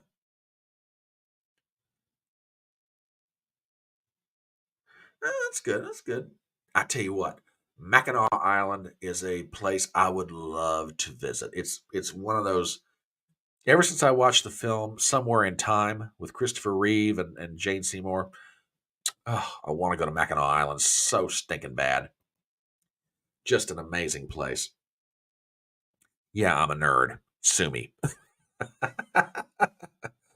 Okay, so it's 12:15. We're on YouTube, we're on Rumble, we're on Twitter. This is Front Porch Brunch, and we have now hit the portion of the show known as HodgePodge Stew. Now, if you're stopping in for the first time, or you're going to be watching this live stream later, HodgePodge Stew is that collection of stories that may not be at the top of the fold on your local newspaper, but they are items in the news, and they definitely ought to be talked about. And I mean, when I said that I had a string of stuff up here, I've still got a respectable string of fish, if I may use that expression. I've got a string of tabs up here on my second monitor of just stuff that we can like talk about, and there's a ton of it, just a ton. And like I said, if y'all got to do things this afternoon and you got to bug out, I get it. Please stay as long as you can. Love to have you. But yeah, we're definitely blowing past 12:30 with some of this. But I'll try my best to be respectful of y'all's time. So by way of other items in campaign news, the victory out in Colorado for Trump wasn't the only thing good that happened for him. Let's just take a quick run through some of this stuff. In Michigan, Trump gets to stay on the primary ballot, the judge rules. So we got that going on. In New York, the gag order has been lifted. And in Florida, in front of Judge Cannon, she rejects Jack Smith's request for December deadlines in classified documents case. Now, let me back this one up for a second. What this is all about is Jack Smith, the special prosecutor out of D.C., who we lovingly refer to as Jack Boot. Old Jack Boot wants Judge Cannon to rule by December about setting up the deadlines related to classified documents. Basically, the argument is, hey, look, we know that the defense is going to have to use certain classified documents to defend Trump, and we want certain deadlines set up so that we have ample time to be able to know what those documents are and respond to them accordingly. Well, the judge has said, I'm not inclined to do that. As a matter of fact, we're going to rule on that when we meet again in March of next year, which is starting to worry certain people on the judicial left, that Judge Cannon is going to delay the trial in Florida till after the presidential election. So there's that going on. And believe me, talk about the tearing out of hair and wailing and gnashing of teeth when Jack Boot and his bunch found out that Judge Cannon's going to do that. They are none too happy about it. Okay. So you got all that going on. And let's see what else we got here. However, not everything is sunshine and roses for Trump on the legal front. Now check this out. This is an article from CNBC. I'm not going to read it, but I'm just going to give you the headline and the subheadline on it. Okay. Check this out. When I say not everything is sunshine and roses for Trump on the legal front right now, as far as these cases around the country, Georgia District Attorney asks for, now get this, August 5th, 2024 trial for Trump in election interference case. Fulton County DA Fannie Willis, and we go with pronunciation of Fannie because it makes my nickname for her all the better, Fannie Pack. Fulton County DA Fannie Pack Willis wants Donald Trump and other defendants in their Georgia election interference case to stand trial starting in early August 2024, 3 months before the presidential election. Trump and others were charged with crimes related to a bid to undo the 2020 election win of President Joe Biden in Georgia. That proposed schedule would take into account potential delays in Trump's other expected criminal trials this year. Are you catching what she's trying to do here? Now check this out. If memory serves me right, the Republican National Convention is going to be held in July of 2024 up in Milwaukee. And assuming that Trump secures the nomination at that point, basically about a month later, Fannie Pack Willis wants to start a trial down in Atlanta and put Trump in a courtroom for weeks on end. Now, a lot of people have made much of the argument that all of this stuff, this lawfare against Trump, is election interference. Now, that can be debated till the cows come home, and probably will be. But I'm sorry. What in the name of God are you doing, Fannie Pack? What the hell are you doing proposing the beginning of a trial right on the edge of the beginning, the unofficial beginning of the campaign season for president, of one of the two major contenders for the presidency? What possible justification could you have for doing it in August of 2024? And frankly, why then?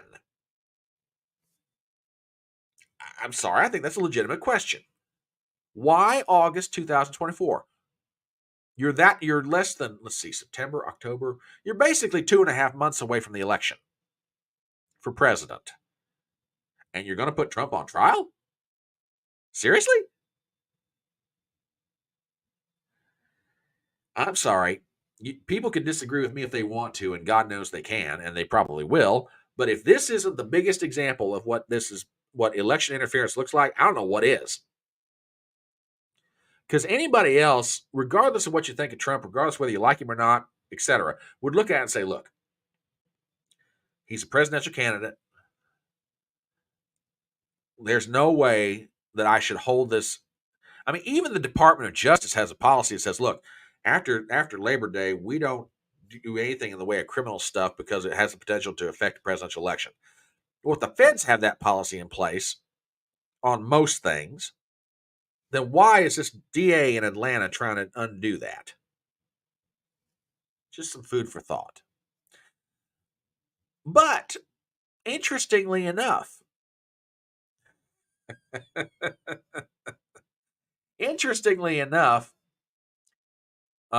Trump has picked up what may be a forthcoming endorsement. Have you guys heard about Michael Rappaport's rant on YouTube recently? Now, Michael Rappaport is an actor of some repute, and the guy's, I can go all the way back to the 1980s thinking about movies that he's appeared in.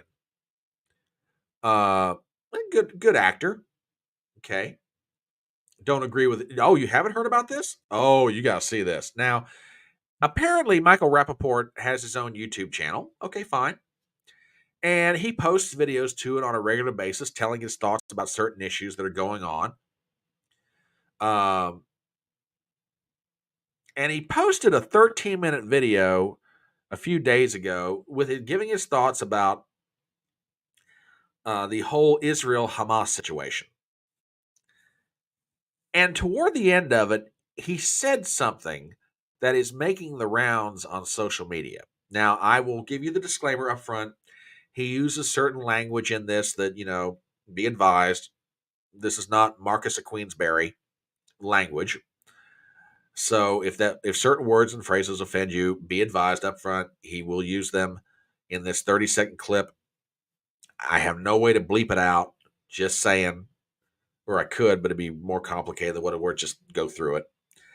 So I want you to check this out. This is, yeah. So here we go. I've had conversations with some of my, if it comes down to pig dick Donald Trump and smoking Joe Biden, I'm sorry. I am sorry. Voting for pig dick Donald Trump is on the table. As I said, possible forthcoming endorsement. No, I don't think Michael Rappaport's going to endorse Donald Trump.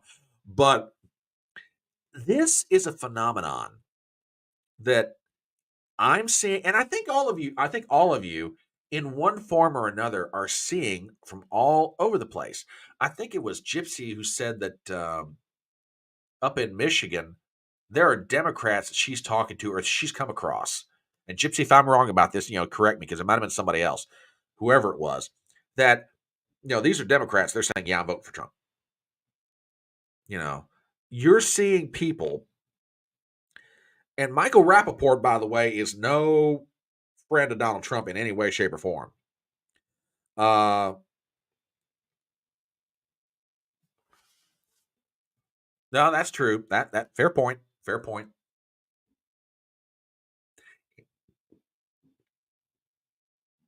Yeah, fair point. That's true. That is absolutely right. Historically correct. Yeah, all the way up to November 7th of 2016. Fair point. But Michael Rappaport is by no means any friend of Donald Trump or, MAGA or America First or conservative policy or principle in general. This guy's a lefty, straight up lefty. Okay. And even he's willing to possibly vote for Donald Trump. the framing of this election is going to come down to two different points of view. And depending upon which one you subscribe to is probably going to determine how you vote. Okay.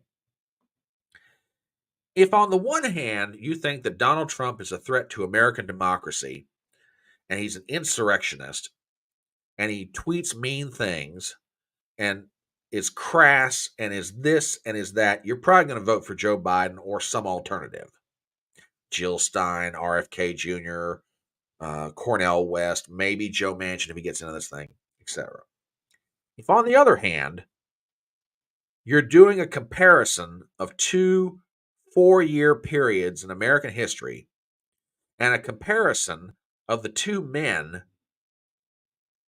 who were president during these 2 4-year periods, and you're asking the question, at which point in American history was the country or myself better off?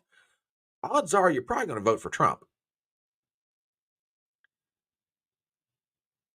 I'm just saying, I think that is the argument that right now is having the most sway. And the closer we get to the election of November 2024, then I think that is going to be what happens. I could be wrong. We've got a long way to go. We are less than a year from the election, and that is an eternity in American politics. So I'm just saying that kind of stuff's hanging out there right now. A few other news items presidentially related that I'll kind of pop through real quick. This was a worry among some people that Mitt Romney might try to gum up the works on the presidential election. Well, apparently, he's not going to do so. That said, however, Joe Manchin has said he's not ruling it out. Now, let's talk about this for a second. I kind of touched, well, I didn't kind of touch on this. I did touch on this last week during Front Porch Brunch. The news that Joe Manchin, who's one of the senators from my home state, by the way, has announced he will retire. Well, that's kind of understandable because it didn't matter really whose poll you were looking at. He was going to get his butt kicked in the next election if he ran for the Senate again. And when he announced his retirement, which he did very early, by the way, by Joe Biden standards. Normally, Joe Manchin waits till January of the election year to tell you what he's going to do, almost right up to the deadline for filing.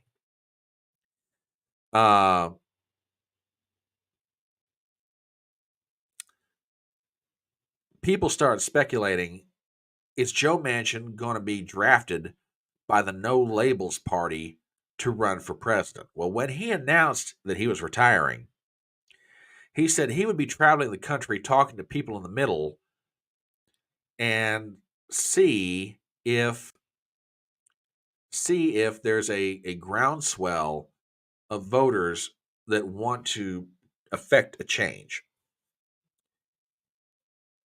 I would not be surprised, and I could be dead wrong about this. This is just speculation on my part. I haven't talked to anybody, whatever. This is just me standing out by the back fence, giving my opinion one person to another here, or sitting on the front porch, as the case may be.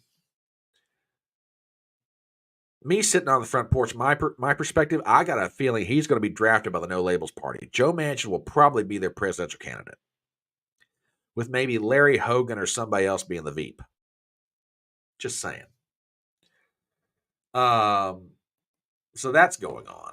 Now, I would be remiss during this session of HodgePodge Stew if I didn't address the kerfuffle that's going on right now between Ben Shapiro and Candace Owens. Now, let me say something from the start.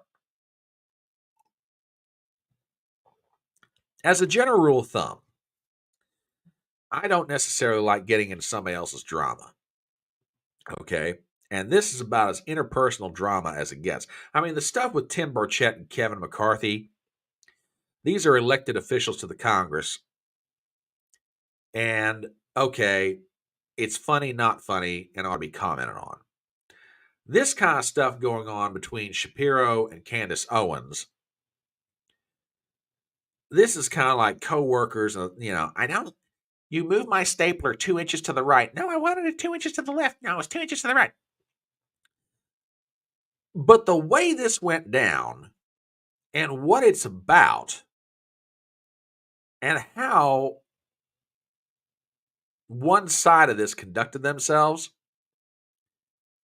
all right, I'm not necessarily going to get, hip deep into the waters with this one, but yeah, all right, let's talk about it. So Candace Owens goes on Tucker Carlson's interview show that he does on Twitter, and how all this gets started, this is what this clip is going to show. All right. So that sets it up. And here is kind of what happened.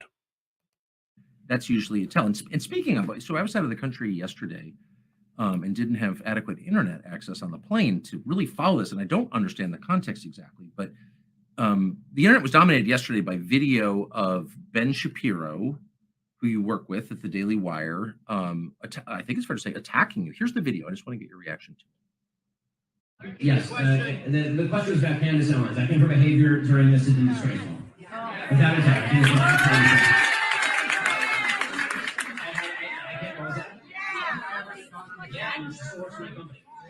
I think she's been absolutely disgraceful. I think that her faux sophistication on these particular issues has been ridiculous. It's not faux sophistication, it's ridiculous. Everybody can see the moves that she's making and the things that she's saying, and I find them disreputable. So maybe there's a point in the video where he explains what exactly you did wrong, how you were wrong. I haven't seen it. But to call somebody, quote, absolutely disgraceful, particularly a coworker, seems like a pretty big step. And I really don't know the background here. What is that about?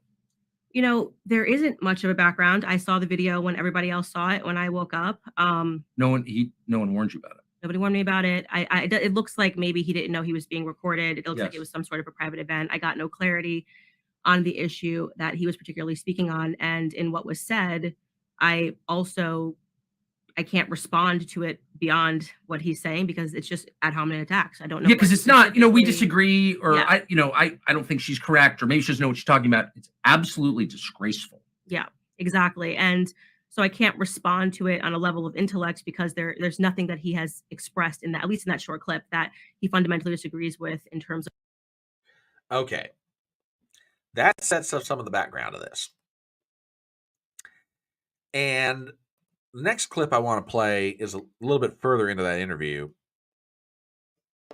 And this is her response about the background. Okay? Because I want to be fair and set this thing up. Very interesting. So if we could take 3 steps back and give us the context. Hang on. Sorry about that, folks. Okay, This here debate. How are you on different sides of it? I haven't heard you endorsing Hamas. Like you're not. No. Well, I have not endorsed Hamas in any way, and yet people have interpreted things that I say, or actually rather things that I don't say. It's becoming very much reminiscent to me, and why I have used my platform to say this, of Black Lives Matter, where if you don't say anything, they say your silence is violence. If you say something and it's even-handed and it's nuanced, which is to say, during the times of Black Lives Matter, you might say, I don't support police brutality. Who does? I don't support racism. Who does?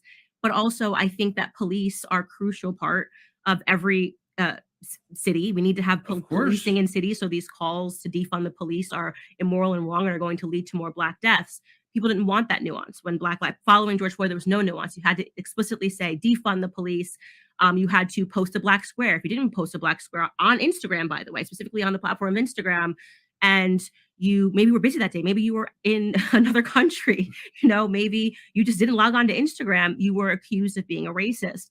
I'm seeing a lot of that behavior right now when it comes to the Israeli-Palestinian conflict, a conflict that I have seen every single person, including myself, condemn what happened on October 7th. Because who wouldn't condemn terrorism? It's obvious. Who would not condemn innocent Israelis dying?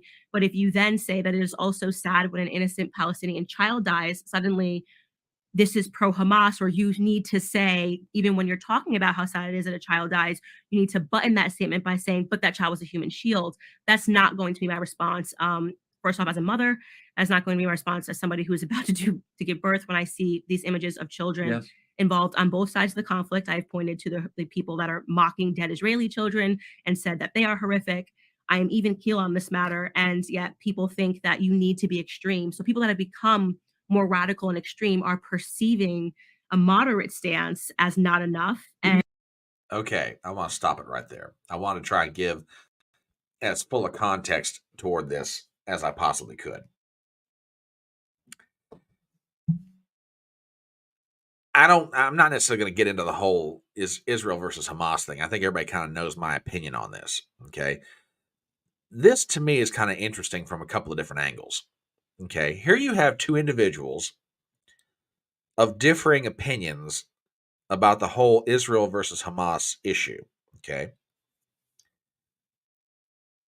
And I can kind of see where Candace Owens is coming from in this. And I'm not saying either one of these individuals, past or present, their gloves are completely clean on certain issues. Okay. We can sit here and debate both the pros and cons of Ben Shapiro and Candace Owens.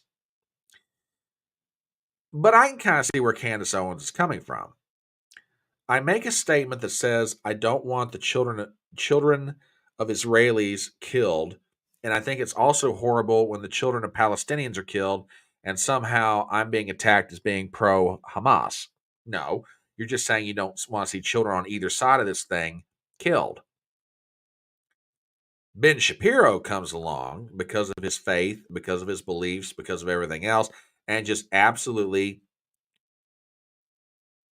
makes the flat out statement, Candace Owens' behavior in this whole thing is disgraceful, yada, yada, yada. He looks, and I say this advisedly, again, I saw a clip of him at some dinner party somewhere where someone's asking him a question. Shapiro, I could make a good argument, is being overly emotional about this. I mean, look, agree with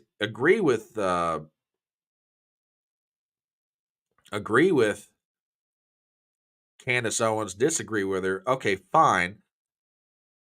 If I were her, or if she weren't involved, let's say it were me, I don't think I'd appreciate it very much. Ben Shapiro giving his opinion in front of a room full of people and not at least having the decency to have an intellectual discussion with me about it first. Okay.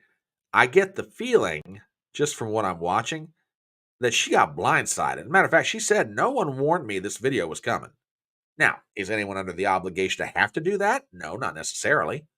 But by the same token, you're both two very high-profile people who are both employed by the same organization. Hopefully somebody would have the good decency to say, hey, Candace, this is coming.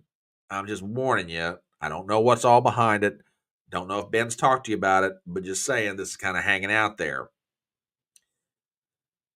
I don't know. I watch this sort of thing and I see this and I'm like, man, this is just not cool. I mean, look, people can disagree with each other. I mean, people disagree with me all the time. That's fine. I disagree with them. That's fine. We do it in a civil manner. And, if we can't, resolve our difference, we say, well, we agree to disagree. And we leave it at that.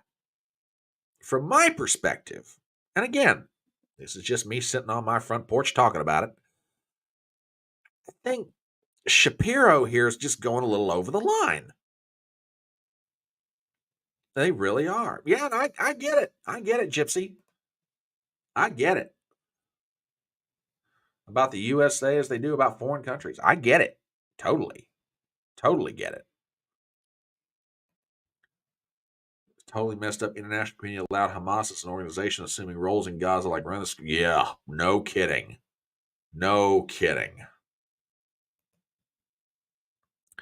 So, I'm watching this whole thing go down between these two adult people, and I'm sitting here going, yeah, like I say, no one's hands are completely clean on this one. But from my perspective, Ben, dude, I get that you have passionate support for the nation of Israel, and I understand that because of your faith, and, that's the ideological position that you want to take. Cool. But, dude, I think you're going a little overboard here with this thing with Candace Owens. That's just me, you know. I don't think Ben Shapiro's going to lose too much sleep about it, my take.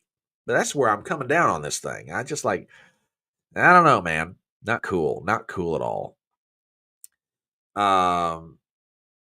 So that's going on. It's just my food for thought on it. I just think Shapiro's being a little over the top. Oh, Washington related. Did you guys see what happened in front of the Democratic National Headquarters in D.C. this week? This is kind of amazing. This is kind of mind blowing to me. Hang on a minute. Let me get this pulled up. Check this out.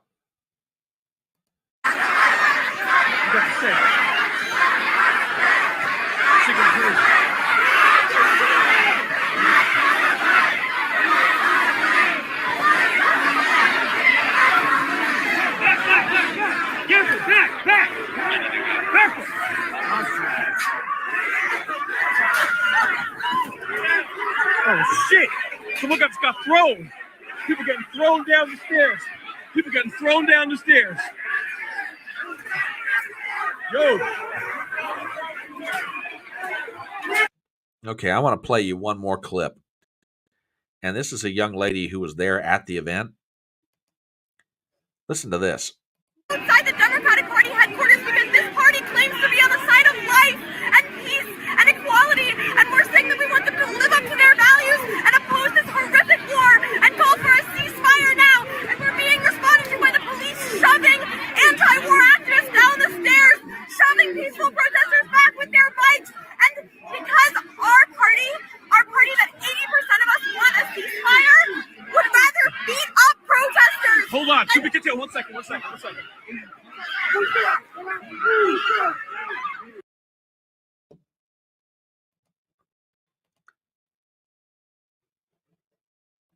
I don't know, man. I don't know. I do want to address something that the young lady in that second clip.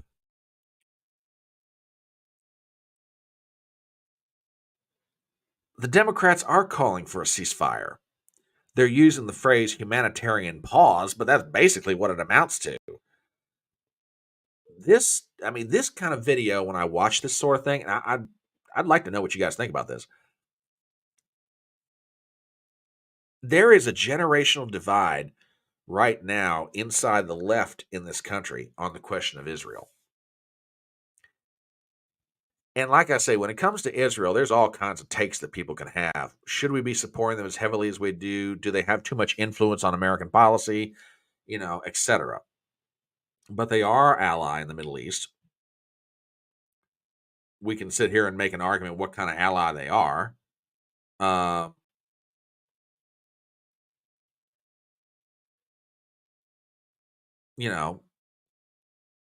There is a serious political divide.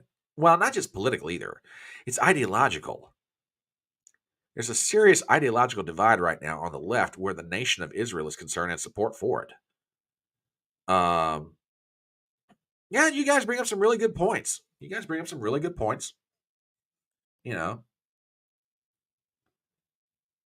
to see you, Robert, as always. They think the Democrats are the party of peace? Yeah, boy. We could get into that one hot and heavy for sure. Yeah.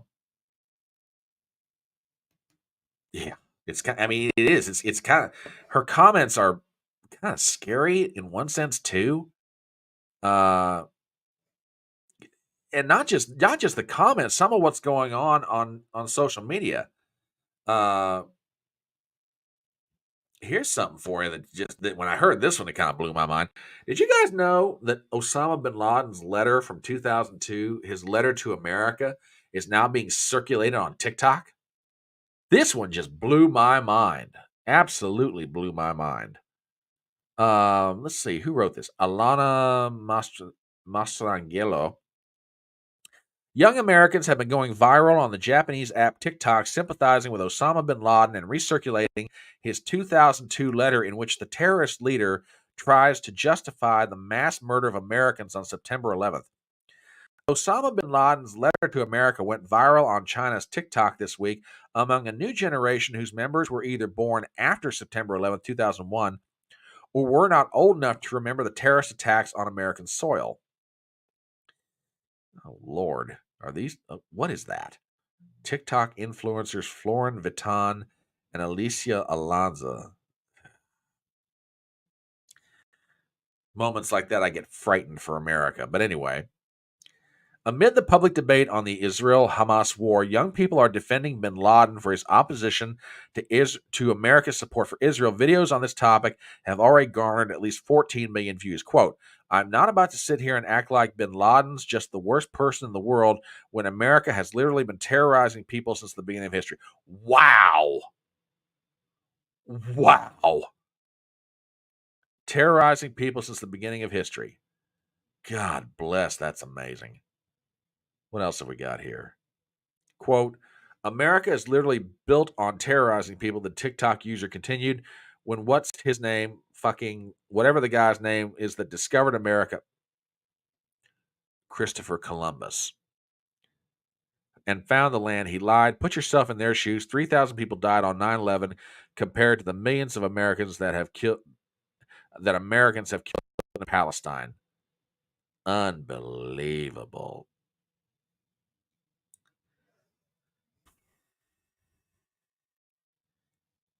The Ute of America.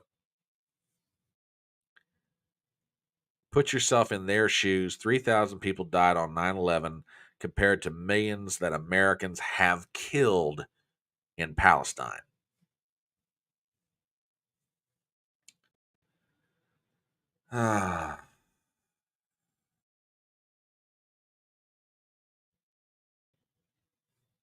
Just wow.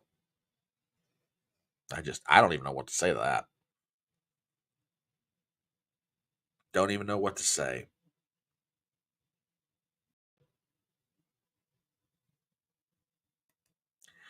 Oh, all right. Yeah, to be young. Yeah, to be young and dumb. Yeah, really. So, I'll tell you what. It's about 12:45. I need to turn you guys loose. Need to turn y'all loose. I want to thank you guys for being here for Front Porch Brunch. And I want to thank new folks who stopped by, Jake Hudson, and particularly Traveler. I'm glad you're here. And I'm going to put this post up and make a comment to it. Talk to Pope. I'll sign up. I'm not a conservative, but I'm here listening. I want our nation to be strong. Too many people want to talk about it. Yeah, good points. Yeah, like I say, I mean, and I'm not. Hopefully, I'm not using anything untoward or out of line here. But if you don't agree with me, that's cool. You agree with me? Cool. Glad you're here. Let's talk. Everybody's got a point of view, and when we walk away, we agree to disagree, and it's like, you know what? Glad you're here. Glad you're enjoying it. Want you to come back, which, by the way, we will be back next Saturday, because daggone it, somebody's got to help everybody survive. Got to help people survive this shopping weekend that's about to come up, which goes to what I was about to say next. We will be here on Black Friday.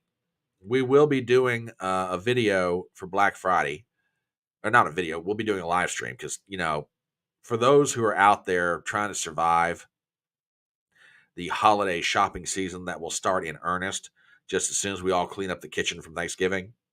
Yeah. So we're going to try and put something together for next Friday. Well, not try. We're going to do it. I don't know what we're going to put together, but we'll put something together for a little while anyway. And as always, I want to thank you guys for stopping by the Electronic Front Porch, be it on YouTube, on Rumble, on Twitter. We're glad you've been here. And everybody, Robert, Gypsy, Small Time, Traveler up in Connecticut, Jake, thank you. I appreciate that. Yeah, I'll let you guys know what time we're going to be doing the live stream. I got a couple of ideas. I want to talk to some buddies of mine, see if they're available. But yeah, we're absolutely going to be here next Friday for Black Friday. I don't know what time yet, but we're going to do something. So I want to thank all of you guys, and thank you for your patience with me this morning. This has been a load of fun. Every live stream I get to do with you guys is fun, but this one's been a hoot. And I love all the interaction in the audience. You guys are absolutely fantastic. So thank you for stopping by Front Porch Brunch. And we will be back next Saturday morning, 10:30 a.m. Eastern. And come on back and bring some friends with you. Would love to have you. So as we wrap this up, as always, we will be doing videos next week. Might be on a limited quantity, given it's a holiday. Oh, you scoundrel! It's about time you roll in here. That's all right. That's cool. Glad you're here, brother. Yeah, share the live stream around. Let's spread the word. And yeah, glad to have you. So remember, in the words of that great American philosopher Tom T. Hall, it's faster horses, younger lovers, older whiskey, and more money. We'll see you next time.